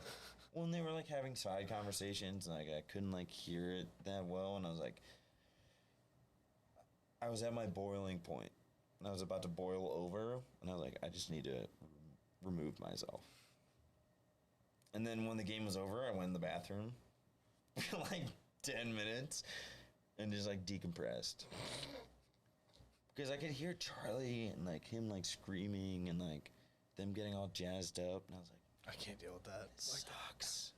This sucks so bad. And like, it was the first time I'd really like felt the pain of like your sports team like not doing well. Because like I never really gave a shit that much, you know? But like, They made it that far. they made it that far. They It's were their in the first one, fucking right? game. Yeah, their first one ever. Yeah. They'd been to the semifinals countless times and could just never get there. They did. And they did, and they just, it was so, Do you think it would have been a better game with KDB? yeah, 100%. You think they would have won? Maybe. They had Well, a we didn't- chance. Our lineup was just, we didn't play a central defensive midfielder, and we have two of them. And we decided not, our manager decided not to start either of them. And so I saw Who the are they? lineup. Who are they? Fernandinho Oh, yeah. and Rodri. And They they play just kind of instead. sit in front of the back four. Yeah. And like they're kind of like the first line of defense. Like they don't go up and attack. They kind of just hang around the midfield, and there's essentially 5 defenders then. That makes sense. And when I saw that neither of them were starting, I was like, why? What? Like, why would you do that? Why would you, like, if you have a good thing, like, don't fix it. Like, you've been doing this all year. We won the Premier League playing this way with either of these two guys in the team, and then the biggest game of the year, you don't do what you've done all year. It'd be like if the Browns were like, all right, we're gonna make, Odell a slot instead of wide receiver 1 or whatever, and it's like, why would you put him in the slot? Why? Yeah. He's one of your best players. Like, or just simply not playing some like middle linebacker that's like a beast, Makes It's no like, sense. it's like you need that aspect of the team, and it just drove me fucking crazy. Starts back up though, right? Like right now. It already is going. I think Messi's playing next week. I saw that Man City just lost to the Spurs. In their Again. Opening game, Yeah. right? Mm-hmm. Sorry. Arsenal lost too. Saw that. That team that they lost to hadn't been in the Premier League. I saw that like 70 years or something like that. 70 years. That's insane. So crazy. That's so fucking cool. I think that aspect of like the way they set it up is so fucking I agree. cool. I agree. Like I The wish relegation, like all that. it'd be so cool if like baseball were like that. There's the Like if elite. AAA teams got like promoted, Yeah. that would be so sick. And like the Yankees are going to play in like Des Moines, Iowa, or some shit. Mm-hmm. Like that would be so cool. And that's essentially what it is. I feel like it would grow fat fan bases too. Well, it's just like, Like you're either on the team or you're not. right. Get out of here.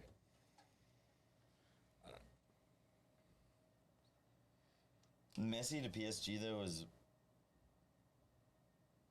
unbelievable. I can't. He's been on Barcelona since 2006. Dude, yeah, he cried. You see that? Did you see the Yeah. video of that? Yeah, That was strong. that's Actually- powerful. Yeah, like obviously it's dope. Like you're not gonna complain if Messi or Ronaldo come to your team. But like how we kind of talked about the legacy and all that, like if he would have because he probably would have been the last one to stay at one club forever. No, there's some guys that have done it. But I'm talking like from here on out. Oh yeah, for the next 5 years, he would have definitely He's. I don't think won that. I don't think no anyone, questions asked. From here on out, I don't Yeah. think anyone's staying with one club. No. And now that he did it, You want one? I'm good. I get it. Sure, why not? I get it, but yeah, I'll take one. Thank you. And like what I was saying to you, like if both him and Ronaldo play with each other,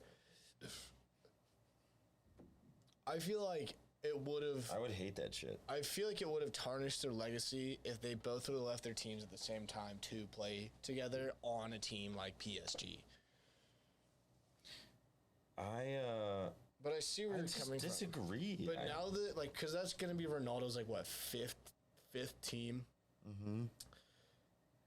And at that point, like, he's going to be 35 when that happens, 36 when that happens. So he might have a year or two with Messi. And, like, maybe that's both. When the year that happens, that's the year that they both retire. I'm not saying they will, but they're not going to retire for so long. Like, if that's their last, like, real year, and their last real year, two of arguably the best players ever get to play with each other,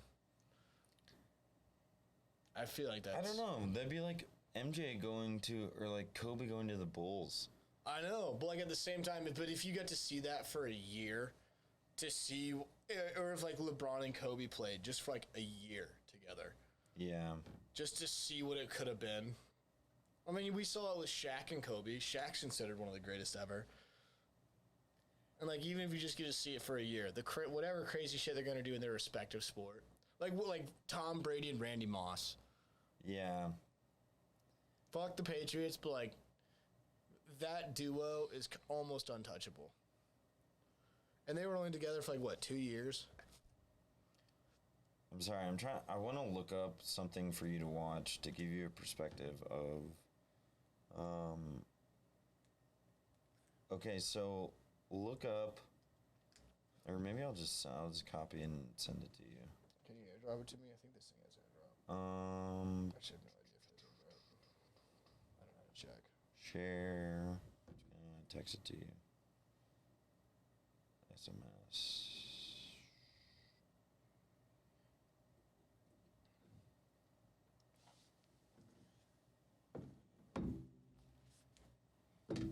I have to pee again. I can't believe I have to pee this much. It's really, really insane.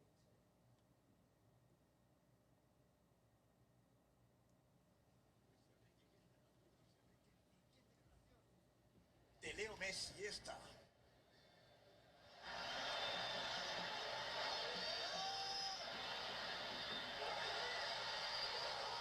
Ahí. La grada.